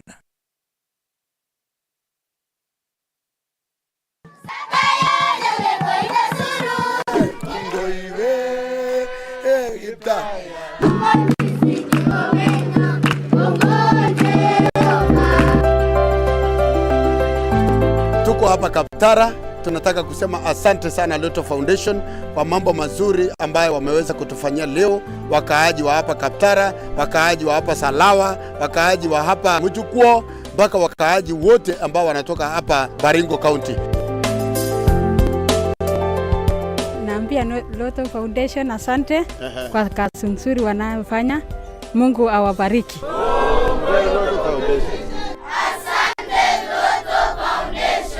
Every time you play Lotto, 25% goes to the RUTO Foundation, which supports our fellow Kenyans through various causes. Thank you for your help.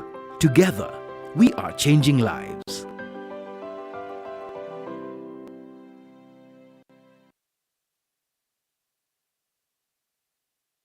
Are you an SME looking for a media partner? Look no more, as Lookuptv got you covered for all your visibility and marketing needs. We at Lookuptv understand your business needs and want to work with you on your marketing journey, giving you solutions that will take you to the next level. Call us today on 0707 572 358 or send an email to sales@lookuptv.co.ke and kickstart this amazing journey. Welcome to Lookuptv, your official SME media partner.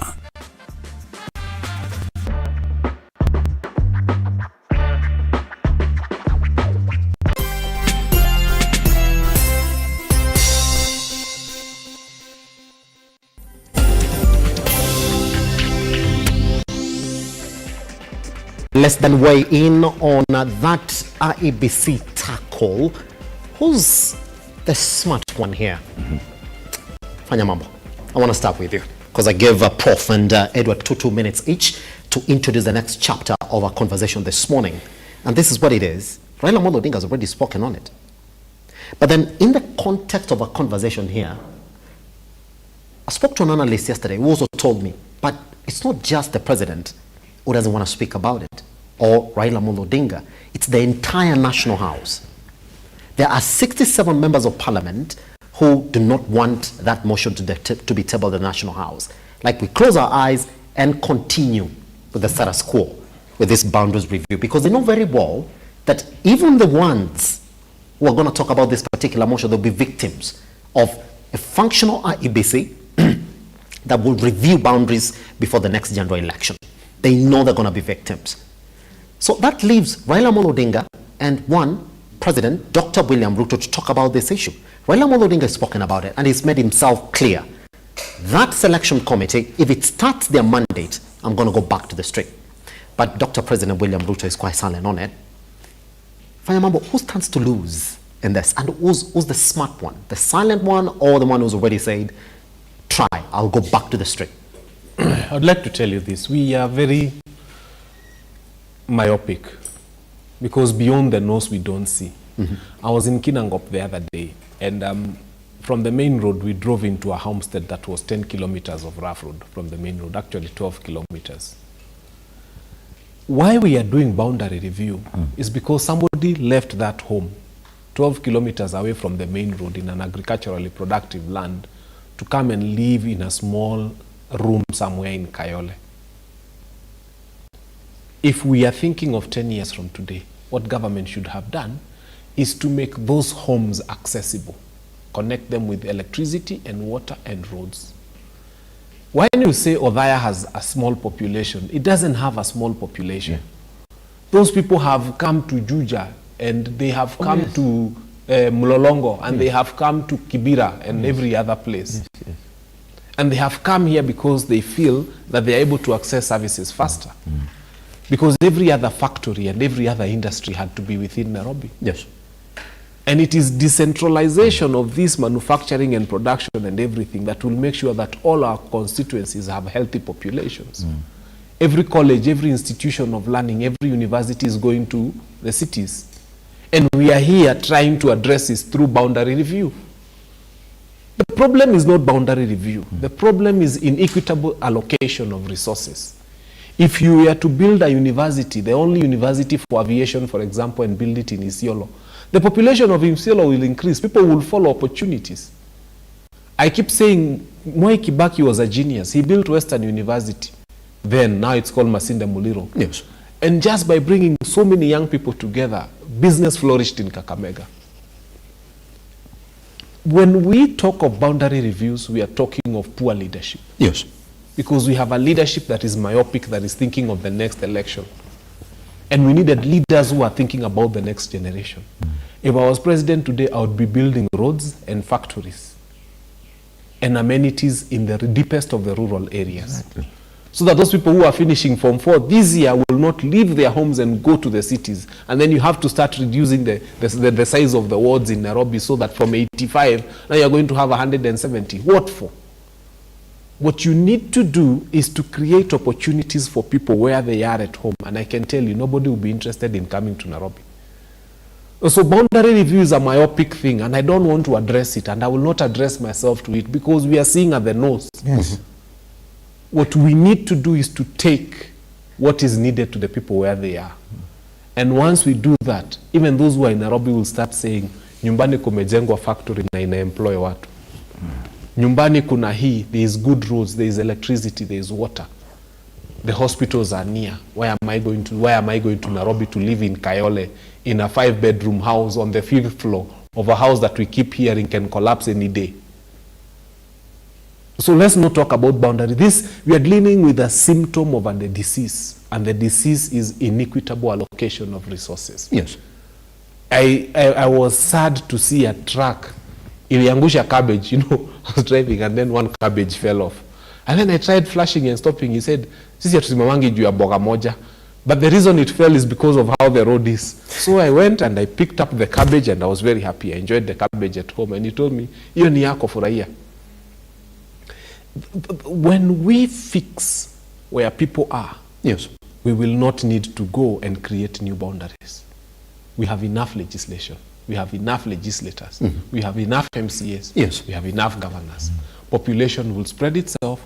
People will stay closer home. People will study closer home. And we are making it even worse with this high school selection. Mtoto wako anamaliza shule within Mount Kenya, amepita vizuri. unasikia anapelekwa shule iko Kwale, fare peke yake is 5,000 shillings. Who advises this government? And why are you punishing a child who did very well somewhere in Bungoma, anaacha hizo shule zote, anapelekwa a school somewhere in Isiolo, unaambua Marsabit, there's a national school there, anapelekwa huko. We keep creating problems for our people that we shouldn't be. So let's not talk about boundaries review. Let's talk about allocating resources to people where they are. That's right. Prof. Yes. Yes, I've got the line. Prof. Here's a question that I asked, and I asked you just before we went on break.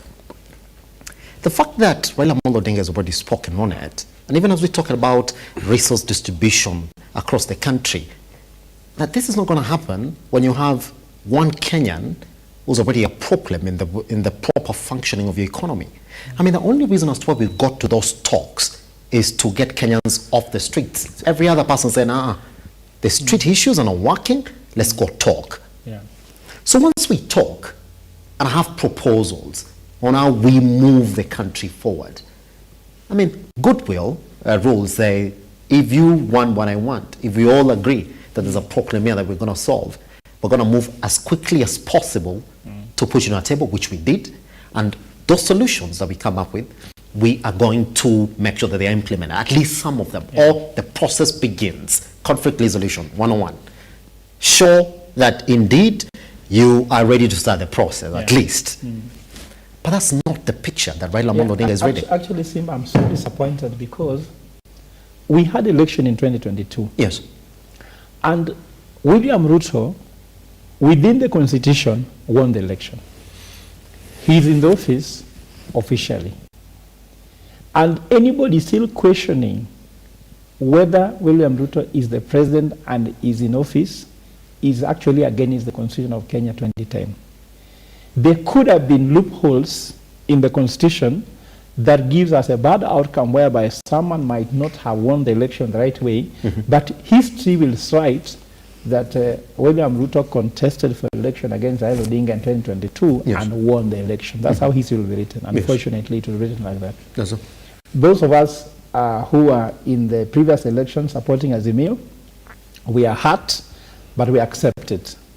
And opposition should stop being bitter about the last election. Opposition should now take leadership and do something. Remember, the question which will be asked in 2027, when Raila will be running against William Ruto, I will also be in that ballot probably, that question will be asking, so what did you do since the previous election? William Ruto will mention some things.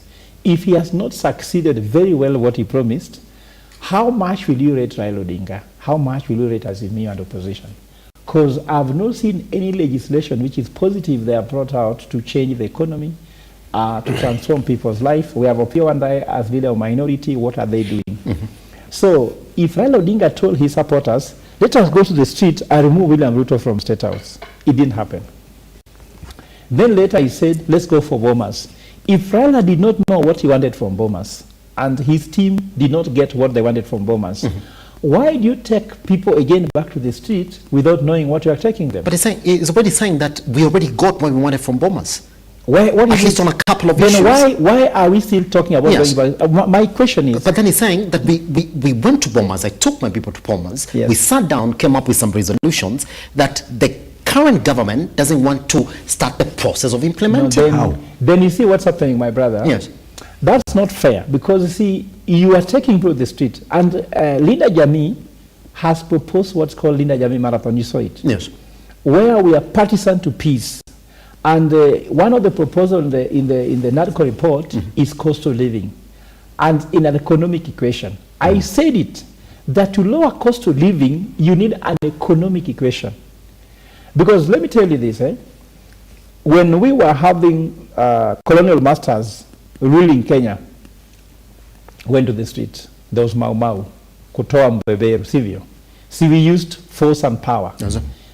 People died, but nevertheless we got independence. Whether that was necessary or not, we don't know, because Canada didn't do it, and they are more progressive than us. South Africa didn't do it. We are in a hurry to take over from the colonial masters without any plan or preparation to take Kenya anywhere. That's why people are saying that 60 years after Uhuru, saw what, isn't it? But anyway, leave that aside. Then after that, we were having the issue where Moi was a dictator and wanted to amend the constitution to bring freedom, and I can applaud Raila Odinga and his team for the sacrifices they made. And that's why I tell people, I will never ever insult Raila, whether in public or private. There is something he has done, and he's made us have the democratic face. Maybe Lookuptv could have not been here, speaking freely about questioning the government if they didn't do what they do. That was also done using force. Some people died, some got injured, and we weren't there. Now, the third liberation is an economic liberation. That's why the issue, my brother Gidaga here said that main reason was the issue of cost of living. As an economist, money fears noise. Money fears antagonism. Even Simba, if you fight with your wife at home, if you have one, you'll find you're broke. If in a boardroom, people are quarreling, even investors fly. Even financials look for their money. I can tell you one day, CMC, there was a lot of boardroom fight when the company was doing very well. The financials withdrew until somebody came from UAE to come and buy the company. And I know those things. I know boardroom challenges because I'm a governance expert. When you want to have money, you must have peace. Go to a place like Singapore. Look at how the people have come with how to manage the economy peacefully. So I want to tell opposition, and this is the only place we can differ, that going to the street cannot solve cost of living. Because when you go to the street, we can collect taxes. When you go to the street, we start fighting. And when people go to the street, we start now talking about tribes, whereby now this is this, that is that. Most people who died in this Maandamano are Luos. I have a petition in Kisumu to ensure that the victims of Maandamano are compensated. And the number is big. In Kondele, in Manyata, it's a big number. The biggest culprits of any Maandamano are Luos. It's just because they mostly support Raila Odinga. So what I'm trying to ask here is, let us not go to the street again if we know we might end up with something close to NADCO report. Because I can tell you. But then, Prof, yes, you say let's not go back to the street, but we were there. We came from the streets. We went to the boardroom. We came up with resolutions that were supposed to be implemented. But I told you earlier, and I've mentioned on TV, I was on Lookuptv here. And I said that Raila Odinga is a very seasoned politician. He has got a lot of magic, how he relates with people. But Raila is a very poor boardroom negotiator. In fact, look at negotiations with Moi. Look at the one he had with Kibaki. He always gets the wrong end of the stick, isn't it? William RUTO is a junior person in politics to him, isn't it? They went to Bomas. He got the poor end of the stick again. And we know that again we shall go to the street, but negotiations must happen in the boardroom. So instead of doing the same thing in the boardroom, and I said, Kalonzo Musyoka does not have the gravitas to manage that negotiation. Maybe Martha Karua could have been better. Look at what Martha Karua did against Kibaki. Martha Karua was the most serious negotiator in Serena that made Kibaki get the better end of the stick from Raila. Yes, Raila had more power because, in my own admission, Raila won the election 2007. That's my admission. But I think that the negotiations was more to Raila's favor. But the outcome was more to Kibaki's favor because of who negotiated. And I told you here the 40-20 rule. Were they prepared when they went to Bomas? How much preparation they do? When they went to Bomas, they didn't put economists there. You want to solve an economic equation, but you put lawyers and media propaganda people sitting there with politicians to discuss about the economy. There was no economist in the Bomas. From Kenya Kwanza and Azimio, there was none. The technical team which were given to those people were not economically, technically endowed. They just got people who are politicians who are going to, if you like, cost of living.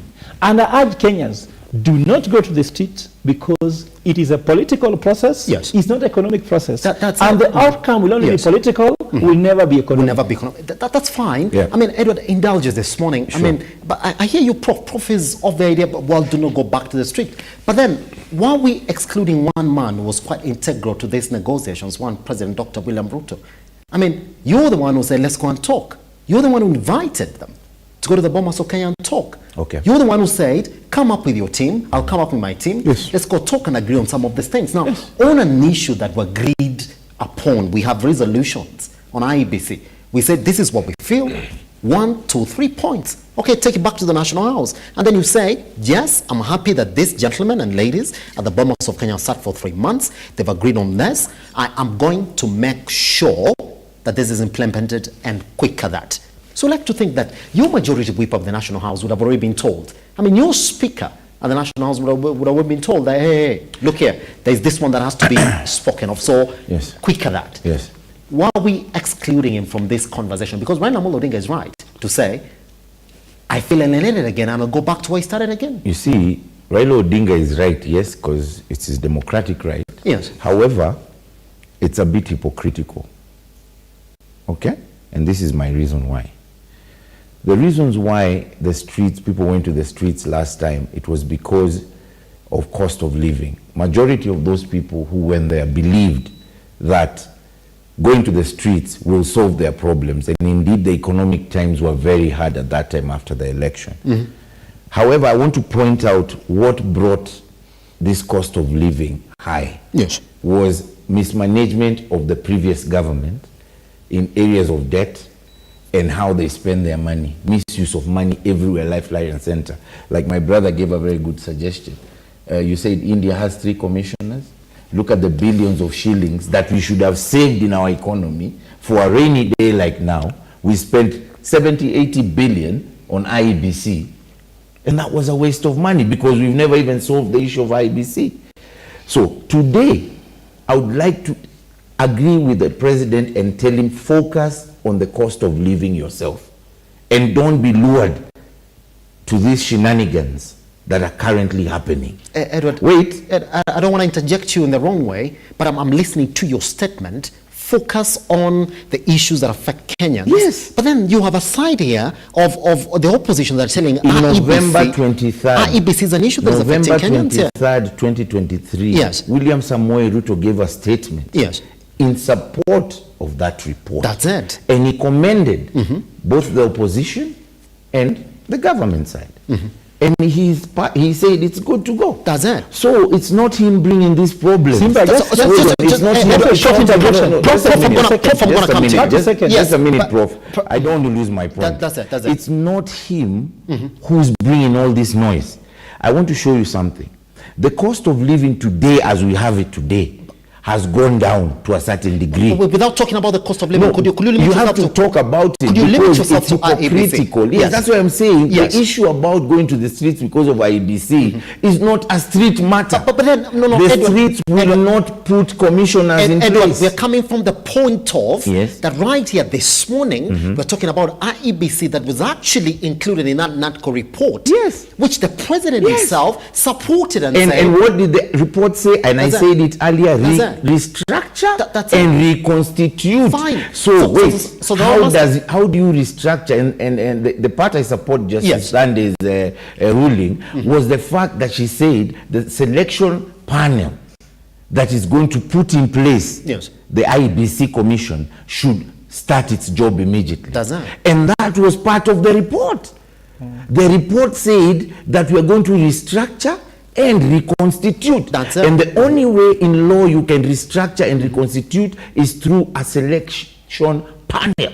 Which is all right. Like Ogola said, is already constituted, Edward, and they have taken an oath of office. Edward, and I hear you, which is also on top of that, they said that this particular panel that is going to restructure and reconstitute that particular commission, that we have to have a say in it. And so they asked for 2 more positions in that particular panel, from 7 to 9. All right? Why? So hold on. So the best is... the question is... So the best is... Why? So the best is... What you want to tell me... Hold on a minute. Yes.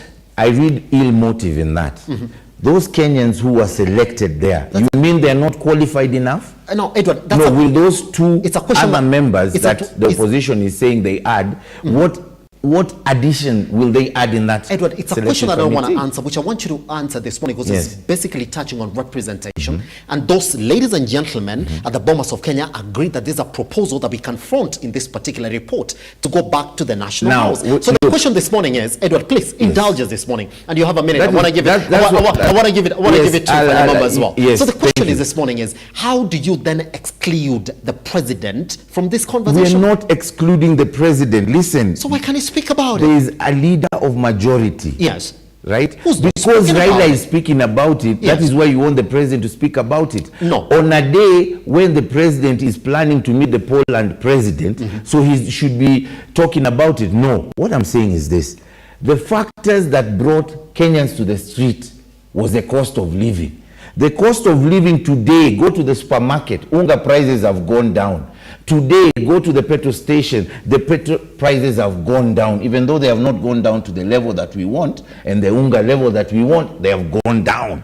Okay? Now, what is the problem that Kenyans need William Samoei Ruto to talk about is the external factors that are messing up our economy, Professor Ogola. The economic factors, one, external debt. Hold on. Yes. External debt. Yes. We are paying, in every 10 shillings, we are paying 7 shillings. Secondly, the forex quagmire. It's not just the dollar. It's even the British pound. It's over 200 shillings. We are talking about the Kenya shilling losing value. That is what the president should be addressing, because Kenya is an import-relying country. We rely a lot on importing things from abroad, isn't it? And that's how William Samoei Ruto is now trying to address it by bringing, like he was saying earlier, bringing manufacturing to be here in Kenya so that we can create jobs. So this issue of Raila Odinga going to the streets, that is selfish and ill. I urge Kenyans not to go to the streets, because last time the losses that happened, loss of life, listen, loss of life, loss of property, loss of business, and even, you know, the economy that William Ruto now is trying to fix, suffered a lot for 4 months because of those maandamano. Edward, I'm going to come to you, by the way. Yes. I'm going to stick with the question as to why you've not really then put Ruto in this conversation for IEBC. Prof, by the way, That's 1 minute. Prof, I'm going to, please don't lose your train of thought. I'm going to come back to you. Yes, Fanyamambo. How do you exclude Ruto from this conversation? Number one, yes, you know, you're allowing somebody to tell us how much money we lost because of maandamano. But the government is angry that Kenyans went to the streets and caused loss of money, because the government should have a monopoly of creating havoc in this country. We have lost more money with the stability of this government when they went to destroy the houses of people in Syokimau and Machakos County. We have lost more money when this government started destroying houses of people in Igekumari and so many other places.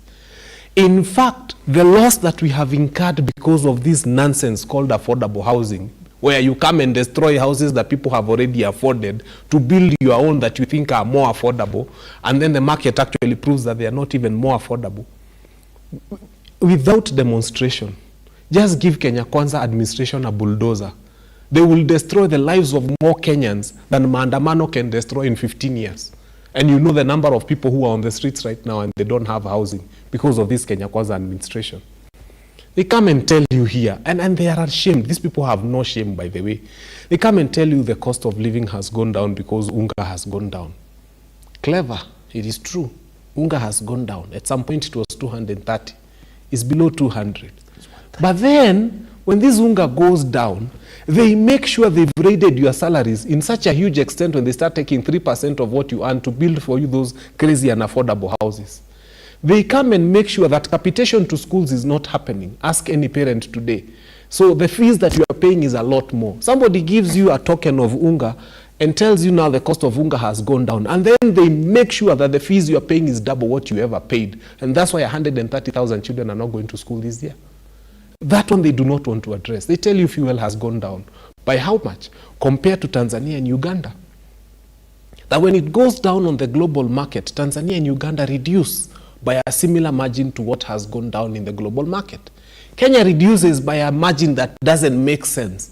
That is why the people in Busia and the people in Tanzania, close to Tanzania, fuel in Uganda and Tanzania respectively. Why? Because fuel here is more expensive than any other country in the region, including Kigali, Rwanda, and it passes through here. So don't tell us fuel has gone down. You're saying the Kenya shilling global forces. How comes the Tanzanian shilling is strengthening against ours? How comes the Ugandan shilling is doing better than the Kenyan shilling and is strengthening against our currency? How comes we are the only currency? You keep talking of external forces that we are borrowing. I mean, we have debt. In the first year of Uhuru Muigai Kenyatta administration, he borrowed 500 billion. your government, your beloved God-sent government, has borrowed 2.5 trillion in 1 year. And they keep telling us that borrowing is bad and debt is bad and there's mismanagement of debt. And you're borrowing 2.5 trillion and you think we are insane. Now, let me tell you something that is closer to the hearts of Kenyans before I forget. For the first time since independence, we are supposed to pay school fees through e-citizen. That's what we are being told. Yani wamekula kila kitu kwa hii nchi. The only thing wamebaki ni kukula school fees ya watoto. First, they have not been giving capitation to schools. Headmasters are complaining. Now they are telling us, you've seen the directive from the PS, to start paying school fees through e-citizen. Who does that? Through ndio warambe mpaka school fees ya watoto. Yani wamekula kitu. The only thing remaining they've looked and seen is that now we as parents start paying school fees through e-citizen. But there is one positive thing to it. You know, the other day I was somewhere and I was fighting against bursary. And now I want to invite MPs who have been glorifying themselves wakipatiana to check to 15,000 and making people queue. And you saw an MP somewhere in Nakuru insulting people and us telling them that you people are idle. What are you doing here? I don't even want to mention his name on TV. I'll give him mileage that he doesn't deserve because he's a horrible mannered MP. And telling people you are idle, why are you queuing here? Why are you taking forms? You don't have anything to do. I can share those clips with you. And they went viral and he was there and his face is there. You can't remove it from it. So now I want them to go to eCitizen and start telling eCitizen officials queue, I give you checks, I give you bursary to eCitizen. I want to see how that will play out. But we need to get to the point where in this country, we have a government that is sensitive to the needs of its people. So are MPs going to start giving bursary checks to eCitizen? Are they going to tell the directors of eCitizen and all the officials of eCitizen to close down the offices and come and queue their constituencies to get bursary checks? Yes. It's an insult. And that's why even when I was fighting this bursary thing, I was saying, for example, because me, I like talking those things that are close to the heart of Kenyans. EIBC ni politicians achana now. We fact atusaidi. The things that are close to Kenyans today and they are listening and they'll tell you even after this show is what I'm talking about now. Now this bursary thing, at one point in my constituency, an MP comes to give bursaries worth 20 million at 5,000 shillings per check. That is 4,000 checks. Now, it costs about 110 shillings to process a check. So by the time you're issuing 20 million, if you take 110 shillings times 4,000 checks, we lose about 440,000 shillings just because we are giving out money to people to go and study. And then another 100,000 that is used for tents and chairs to have that event happen. It's one constituency. You lose 500,000 from one constituency giving out bursaries. You're losing 500,000 to bank transactions and checks. And then you multiply that by 290 constituencies. You're losing in excess of 125 million shillings. That is money that would educate more than 25,000 children in this country at the rate of 5,000 shillings per child. Just in the name of giving bursaries. And that is from MPs. MCAs have a similar one. If you take 1,450 MCAs, times the 5 million shillings that they disburse, times the check processing fee, you're losing close to 200 million in total every year in the nonsense of dishing out checks and giving bursaries to people. And I keep saying, why don't we take that money and spread it into the fees of our children so that every child sees a significant reduction in their fee. And that significant reduction in their fee, then the parent goes to look for the rest, as opposed to us being dehumanized and being made to queue and to fill forms just to be given peanuts in the name of bursaries. These are the things that are close to the hearts of Kenyans. And this administration here has decided that sasa tutakuwa tunalipa school fees through eCitizen. I have never heard of such high nonsense, and that money will not get to the schools. Just holding on to that.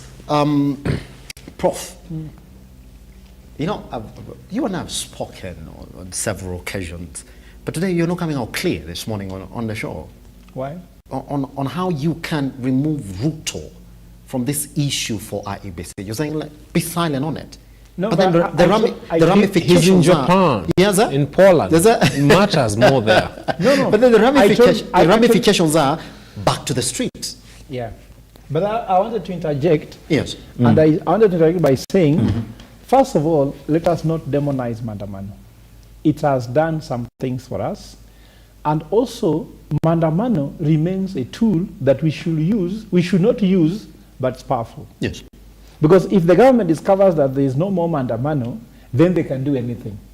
You see, you have a gun under your bed, but you wish never to use it. But the enemy should know you have it. So Mandamano remains a weapon that we should have, but wish not to use. The more we use it, the worse. In fact, the more, you see, for example, globally, many countries have military.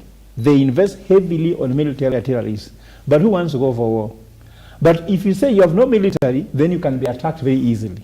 So for wananchi who are in a country where we have government who do not care, Mandamano should remain, is a right that is protected in the Constitution. Yes. So it should remain as a tool. The only thing is that there are sometimes we use it when you don't need it. When you have a hammer, everything looks like a nail to you. So you may think everything Mandamano. IBC, Mandamano. Sijui cost of living, Mandamano. IBC, you can go for Mandamano, but cost of living, you should not go for Mandamano. So I want to clarify that. The other thing which I wanted to talk about, the issue I told you that I'm very clear that William Ruto should stay quiet. We are having a president that is the headline in every newspaper. Every media house is a headline. Yes. It's tiring. Kibaki was not like that because it means that you must be where news is being made. He should be where the economy is being built. If I would be head of state, I would be happy if people are speaking in the news, but for me, I'm delivering for the country. Yes. In fact, the best way to disarm Raila, I've said it before, Raila becomes relevant when the government does not perform. Yes. Raila becomes relevant when he can question what the government is doing. And it's work to question that. The only thing they need to move above that is to propose solutions for it. And that's where we are faulting. So according to me, don't even say, for example, Gidaga, by saying that we should not go to Mandamano because we destroy property. There is what is called, before then there used to be called one man, $1, one vote, meaning money is more important than a right. We moved to a category say that one man, one vote. Let me explain $1, one vote. $1, one vote means money was so important that anybody trying to destroy money would even be killed. You get me? Because if you destroy economy, you rather die than to destroy economy. Yes. Like, for example, Simba, if you do work, for example, I'm a professor, when I go to train a board, sometimes I'm paid 50,000 for 1.25 hours, isn't it? Yes. So let's assume, for example, I kick one of my brothers here and he's hurt, isn't it? And the police want to arrest me. I won't tell them, you know what's happening? 1 hour cost me 50,000, so don't arrest me. No, they'll arrest me because I violated a right. So my rights, even to earn the 50,000, is suspended. So $1, one vote was that you say, hey, this is a very high-profile person. You can't arrest him. Let him continue the work, isn't it? That was the age when $1, one vote was important. But now we talk about the right. So even if businesses will shut down, yes, the fact that Kenyans are denied a right, they still demonstrate and kill the economy. And that's why they came with one man, one vote, because the human rights and the sanctity of human being become more important than money, and therefore you have a right to go to the street, whatever you like. Now, on the issue of William Ruto keeping quiet, why I told you he needs to keep quiet, is because you have to remember that IEBC is an independent. IEBC. There's a book I wrote on political strategy, and I say that most things in Kenya begin with the word independent. And when you see independent, no, that's why there's no independence. In fact, some countries in Kenya begin with that democratic, and there's no democracy. For example, Democratic Republic of Congo. Look at how they did their election. Look at democracy there. There was nothing there. So anyone where you see democracy, where you see there's no corruption, that's where corruption is. When you see so I want IBC to be independent institutions. William Ruto is not a spokesperson for judiciary. Judiciary made a ruling. At the same time, he's not a spokesperson for the panel. His work, he will be preside over the swearing-in ceremony of the panel. And the panel does their work. Yes. Raila Odinga has a right to speak about it. You don't know why. Why we went to the streets is because we believe that the elections were not done properly with IBC. And I can still say today, had the election been done professionally, transparently, we could be having a different person in State House. And I was in Boma throughout as a pundit.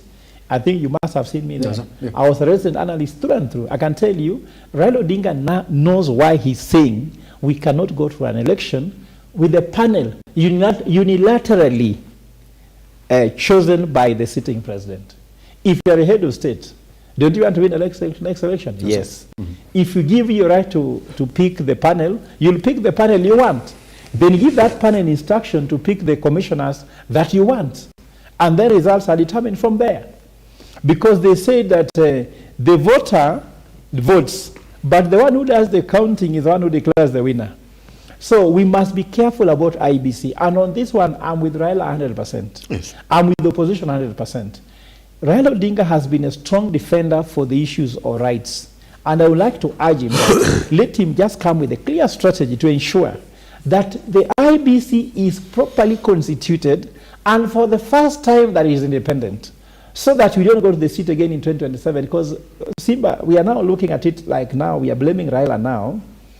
But if we go to an election 2027, we shall lose another year of mandamanos because elections are not done well.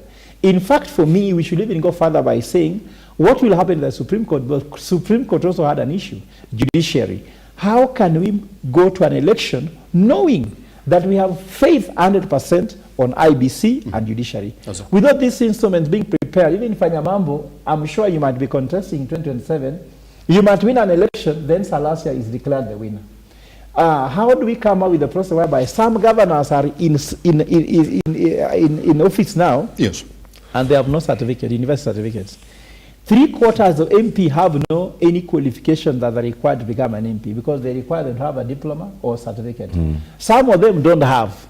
In fact, if you know they have, well, just listen to parliamentary discussion, discover that they do not even know anywhere next school. So I'm trying to say that there's a proper need for reforms to prepare us for the next election. Simba, just my last comment here is that it's a very serious comment that I want to tell my brother Giraiga. Sure. Kenya Kwanza is busy explaining to us that the global economic environment, external factors, is the reason why they are not performing. And that is a big misnomer.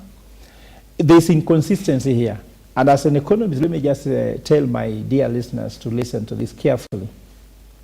You've heard that the global economic environment is bad. That's why Kenya is doing bad. Is it not that what I've been saying? Yet they are saying there are better jobs outside the country. Are you getting my point? That you have 250,000 jobs in Germany, yet the problems outside the country is the reason why we are not able to generate jobs here. You are hearing that the global economic environment is so bad, that's why we're doing bad. Yet the dollar is appreciating, the Kenya shilling is depreciating. If the global economic environment is bad, it should be good to us if we are doing well, or at least if we are doing just the normal way, because the dollar should be going down to our favor, so that the imports can be cheaper. How comes the foreign currencies are doing very well, yet they are the problem we are having? Can you tell me, you are a husband at home, isn't it? You tell your wife that the reason why we cannot have dinner is because our neighbor is doing very badly, isn't it? Yet you tell your wife, let's go eat at the neighbor's home. Does it make sense? You tell us that the reason why we are suffering here, we cannot be able to create jobs in our homestead here, is because our neighbor is doing very badly. Then you tell them, let us go work for our neighbor. Are you getting my point? So the misnomer, economic misnomer that Kenya Kwanza is full of is amazing. Look here. They're telling us we want to improve healthcare. We want to collect more money in the insurance scheme. Then you're telling us our nurses should go to Saudi Arabia. Now, the WHO says that we should have 2.5 physicians to 1,000 population. Kenya is doing 1 physician to 100,000 population. Then you are sending them outside the country to go work elsewhere, yet you want to collect more money to give us health services. I can tell you, I told you earlier, we do not have a plan. The problem we have with the Kenya Kwanza, and I conclude, and I'll tell the president, take time off. That's why I don't mention this. Just sit in the room, have a retreat, a recollection, and paint the vision you want to lead for the country. Because why the president is angry is because he has no vision, and he's a president. You find yourself, you are a president, and you have nowhere you are taking Kenyans, Kenyans are looking to you, so and so is asking for this guy is asking for that, you don't know where you are going, and you become so angry. As a husband with vision, I can tell you at home, Simba, just be calm. Yes. At home, when my wife gets, I tell her, excuse me, my dear, just sit down, let me tell you, sweetheart. This is the plan I have for you. This is the plan I have for my daughters. This is the plan I have for my son. Are you buying in? Yes, let's go. Wachana story mingi. Story mingi. Then we agree. But if I have no vision, in home we talk about submission. Submit to someone with no mission. Submission means there's a greater mission. So when Raila Odinga is trying to craft the mission for the country, remember Raila defined the agenda for this country, if you're not careful. And he'll define the agenda again for William Ruto. He defined immediately he was elected. So William Ruto needs to come with a mission and a vision to take Kenyans. Then everybody will submit to that mission. Yes. We cannot submit to someone who is missionless and visionless. Edward, Yes. but we have, I think, 8 minutes left. Sure. I'll give you 4 minutes because the issues that I wanted us to touch on this morning as well. It's an issue that has put NEMA on the spot and the Interior Ministry as well. The Embakasi tragedy. There are a lot of build-ups now from that particular story up to where we are right now. Edward, please take 2 minutes on air on this one so we close that issue for IBC before we touch on that issue very for fast. Embakasi. Very fast. Yes. Just to tackle 1 or 2 issues very fast. I would like to disagree with my brothers here. The dollar, the Kenya shilling to the Tanzania shilling is 1 shilling is 2,515 or something. No. No. Wait. I'm saying the dollar. $1 is 2,515. In the equivalent of Tanzania shillings. What is 2,515 to Kenya shillings? It's 160. What is the dollar in Kenya? It's 160. No. That's a bad comparison. Hold on, I'm just giving you. Talk about it's not an argument. It's my point I'm making. No, hold on. It's my point I'm making. Yeah. So kindly give me that. Prof, I'm gonna So give submission. the rate is there. You see, so it's not like at the dollar is just going up in Kenya. Like, No. Hold on, let me finish. Don't allow him. Don't allow him. Let me finish. Fanyamambo, you're next, by the way. You're next on this. You have your You're turn. next on this. You have your turn. Yes. I did not disrupt Edward, you have honestly. 2 minutes. Yes, that's what I'm 2 minutes. saying. Yes. So it's a lie, a big open air lie that it's only in Kenya that the foreign currencies are going up. Even in Tanzania. And even the prices of fuel are not so far much off the price of fuel in Kenya and Uganda. It's a few shillings, nothing much. Secondly, I want to point out as well, the reason why we're sending our people out to other countries is because there are no jobs. Are there jobs, Kenyans? There are no jobs. Let's not play around with the hearts of Kenyans. And you know what a job is supposed to give a common Kenyan? Livelihood. So when majority of Kenyans don't have a livelihood, you have to find a solution. Yes. The issue of joblessness is a systemic problem and is historical as well. Yes. So the president is working on industrialization. You can see the issues of climate change. We're looking at different strategies. And I also want to point out the foreign trips that he's taking. These bilateral agreements that he's having is what is creating these jobs. Right now, the GDP of Kenya, the highest contributor to the GDP, is the remittances that we get from the Kenyans who are abroad. So it is because those countries are developed and they have industrialization. And just to conclude, I would like to say this. Yes. The issue of Embakasi.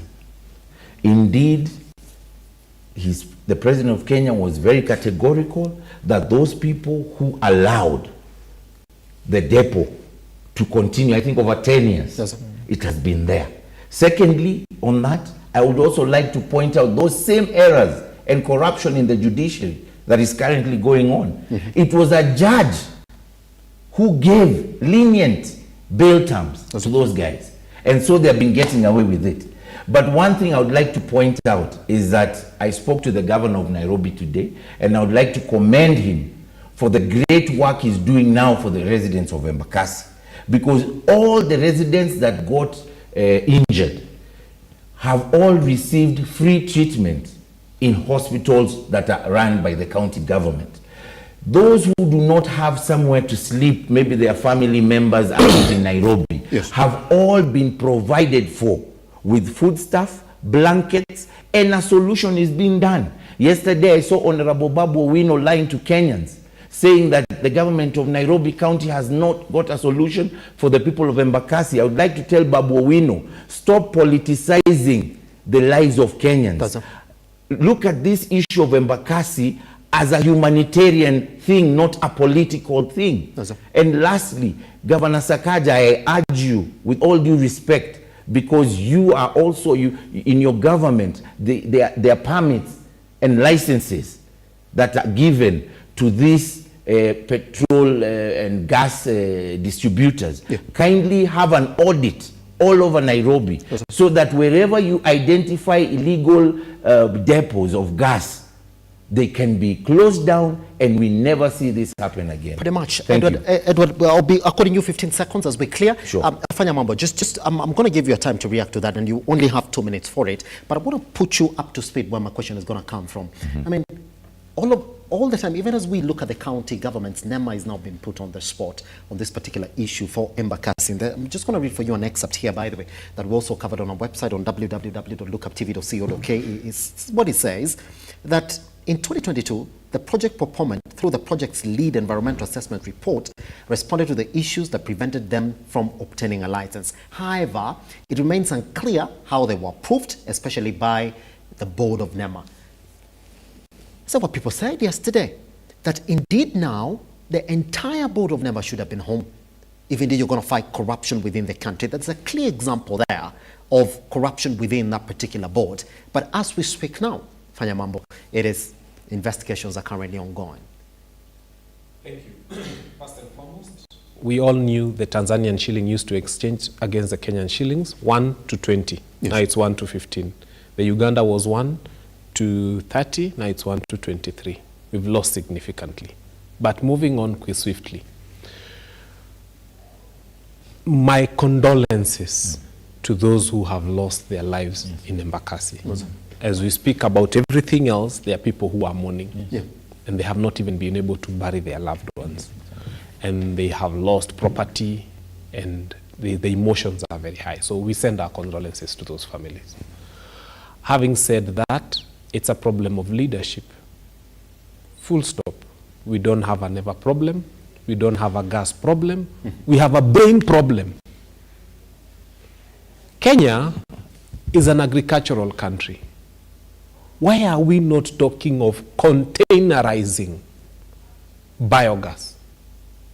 Why are we, I had the president one day promising gas for 300 shillings, and that time people were at KICC and they were clapping, and many of them had been drawn from all over the country, and they are farmers. Why haven't we had somebody who has got a brain in this country to say that virtually every other home in the rural area has got a cow, and some have got pigs? And how do we make sure, because 70% of our population is not in urban towns, how do we first make sure that 70% of our population is using biogas? And then how do we start to containerize biogas so that it is the gas that is coming to Nairobi? Why are we importing gas all the way from those oil-producing countries to come and kill our people here? We have a lot of biogas. Hata ukienda hapa, and by the way, there was a time the media ran a story about a place in Kibra that uses human biogas, and they are cooking very well, and that is a feature that should be. So if human waste is making biogas in Kibra, what are we doing with a lot of waste in Ruai?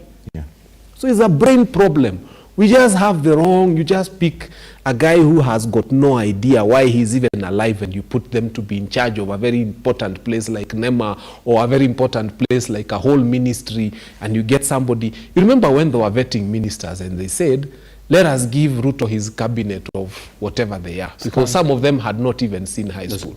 And they are there, and they are cabinet secretaries. And then you're wondering why the president has a headache. He has a headache because the people who are supposed to think for him don't have brains in the first place, and there's nothing you can do about it. He should have hired brains. You see, one of the reasons why they say Uhuru was happy, and of course he gained some weight, which is a good thing, is because he had people thinking. He had Matiang'i thinking. He had Professor Magoha thinking. He had people who had brains in his cabinet, and it gave him latitude to rest and run the country. But when you take people who are brainless and give them ministries and others departments and others put them in other places, and then you start wondering why things are not happening as the head of state, Kitamuramba, he's going to be talking about labor because nobody knows the name of the CS for labor until now. Hata labda hajui. He has never spoken, he has never said anything. And I keep saying, our cabinet, if those jobs in Dubai are good, if those jobs outside this country are good, why don't we start by removing all our ministers? We give them those jobs abroad. Yes. All our ministers. Sisi tuchukue hizi ministerial posts. I am asking the CS for labor to go and do that. And by the way, some of our ministers do not even qualify for secretarial jobs in those countries. And here they are full cabinet secretaries. You know, it's very annoying. A cabinet secretary in a country who, if they went to another country like Germany, they wouldn't qualify for a secretarial job. If those jobs are good, let President Ruto start by sending his whole cabinet to go and work in Saudi Arabia, and then us who think that the ministerial jobs are better, we take them. You cannot tell us that those jobs are good if your cabinet does not qualify for them. Let us start by sending those ones. And finally, because this is a champion for Haiti, I have said it before. Naomba, because the government, the president has insisted that our young people will go. Yes. Na kuomba tu kwa heshima president, sijui ni kamera gani, if you can. We have a lot of bandits who are disturbing us in Baringo. These people should go and collect all those bandits and send them to a bandit country called Haiti. Then we have bandit dealing with bandit there, and we shall have secured our Baringo. We have a lot of bandits that we feel like we want to donate for free. In fact, those ones don't pay us. We will sweet talk them, wawekwe kwa malori. In fact, you don't even need to put them on a plane. You can ship them for free. They go to Haiti, bandit deal with bandit. If they come back, good. If they don't come back, good. But that is the position we have on Haiti. That's it, Prof. You have exactly 2 minutes. In fact, after you speak, we will be stepping out. Yeah. On this particular issue for Embakasi, the Interior CS also did speak about it. I mean, they made a proper pronouncement that every illegal gas filling center in the country is going to be closed. I mean, those pronouncements were quick at that. But then, we're sitting here today. Nobody from NEMA has gone home when there's a report sitting there that is essentially saying we do not understand how this business specifically was approved. I refer you to the headline of Standard. Yes. I don't know if it was on Monday or it was on Sunday. Yeah. When they said when it comes to corruption, RUTO is all back. RUTO is all back, but no act. Or bite. It was yesterday, actually. Yeah. But you know, even in my village, the dogs that bark most never bite. In fact, the dogs that bark are always barking as they are trying to run away. And I told the president need to keep quiet and actually act. If you just walk up to a headline showing that the NEMA board sent home, it will be better than saying they'll go home. If you walk up in the headline and seen a list of 20 illegal gas stations closed, it will be better than speak. Because as a Christian, you said in the Bible that your action speak louder, that I cannot hear what you are saying. That your actions are too loud that I cannot hear what you are saying. So let me give you the history about this Embakasi. Yes. You know, you need to go there, by the way. I've gone there. Yes, sir. I've been there as well. If you go, you've been there? Yes. If you go to Embakasi during daytime, that's a very busy place. Had that explosion, we thank God Almighty that this thing took place at night. You could be talking about thousands dead and hundreds, tens of thousands injured. If that thing took place during daytime, it's serious. And also, the residents of that area have taken petitions to courts, even to the State House, to Parliament, that that thing was supposed to be removed. So this information, even Sakaja knew. And I also want you to, at least, let me tell, I'm sorry, I'm not taking sides, but I think Babu Owino's position was also having merit. I never met Babu Owino, I don't know him, I don't have his number, but I think he was, as a legislator, he was approaching from legislative angle. And remember, I said, Raila speaking about that place, I think Babu Owino will better represent him because he's in that area. Yes. So Babu was facing it from a legislative angle because it's very clear that there should be a legislation about this gas thing. And I believe that the issues there is that there is very clear things to say. They are now being given a clothes. Yes. Now they are being in a minute, given. Prof. Why should always Kenyans beg Serikali to Saidia after you create trouble for them? When a government has failed its citizens, then give you food and blanket. How do you feel as a Kenyan? Kenyans, tell me, look at me on the eye and tell me, why should a government give you blankets when it is not supposed even to be, you're not supposed even to suffer in the first case? Why should a government give you food items and put you on camera that you are the people who are being fed by government, that we have given you blankets? You know, for me, that is dehumanizing. Let me tell you, Simba, when I was doing my PhD in Barcelona, I saw something that touched my heart, and I prayed for my country. Do you know that the people who are disabled, they have a bus that when the bus is coming, the bus lowers so that they can go into the bus with wheelchair without assistance, because they feel that if you always need to be helped, need to be pushed, you are dehumanized a little bit. So you should be enabled. So we should enable every Kenyan to do the right thing. So that's why I'm asking Kenyans, let us be decent as a government, do your work, give equal opportunity for their safety and security. Let us have more precautions. And according to me, we won't even wait. Linda Jami is doing a huge research. Soon, I'm going to come out with a list of all the illegally connected gas and petrol distributors and depots, and I'll tell the president, here they are, send them home, because I'll tell you, I have a lot of insight into that sector. Just what we gotta end it there. Just a lot that we've gone through this morning, by the way. Take this gentleman online to the time that they came into the studio at Lookuptv across all your social media platforms, on our website, by the way, on www.lookuptv.co.ke. I am at Kiage Simba. Know those comments have come in, like we would do it every other time. We're going to respond to you. And if you need to speak to any of them, we're just going to send them that comments. I can actually also get to respond to you as well. It's a good time then to say goodbye. Tomorrow is another time to do this. Gentlemen, thank you very much, man. I do appreciate you coming by. All right.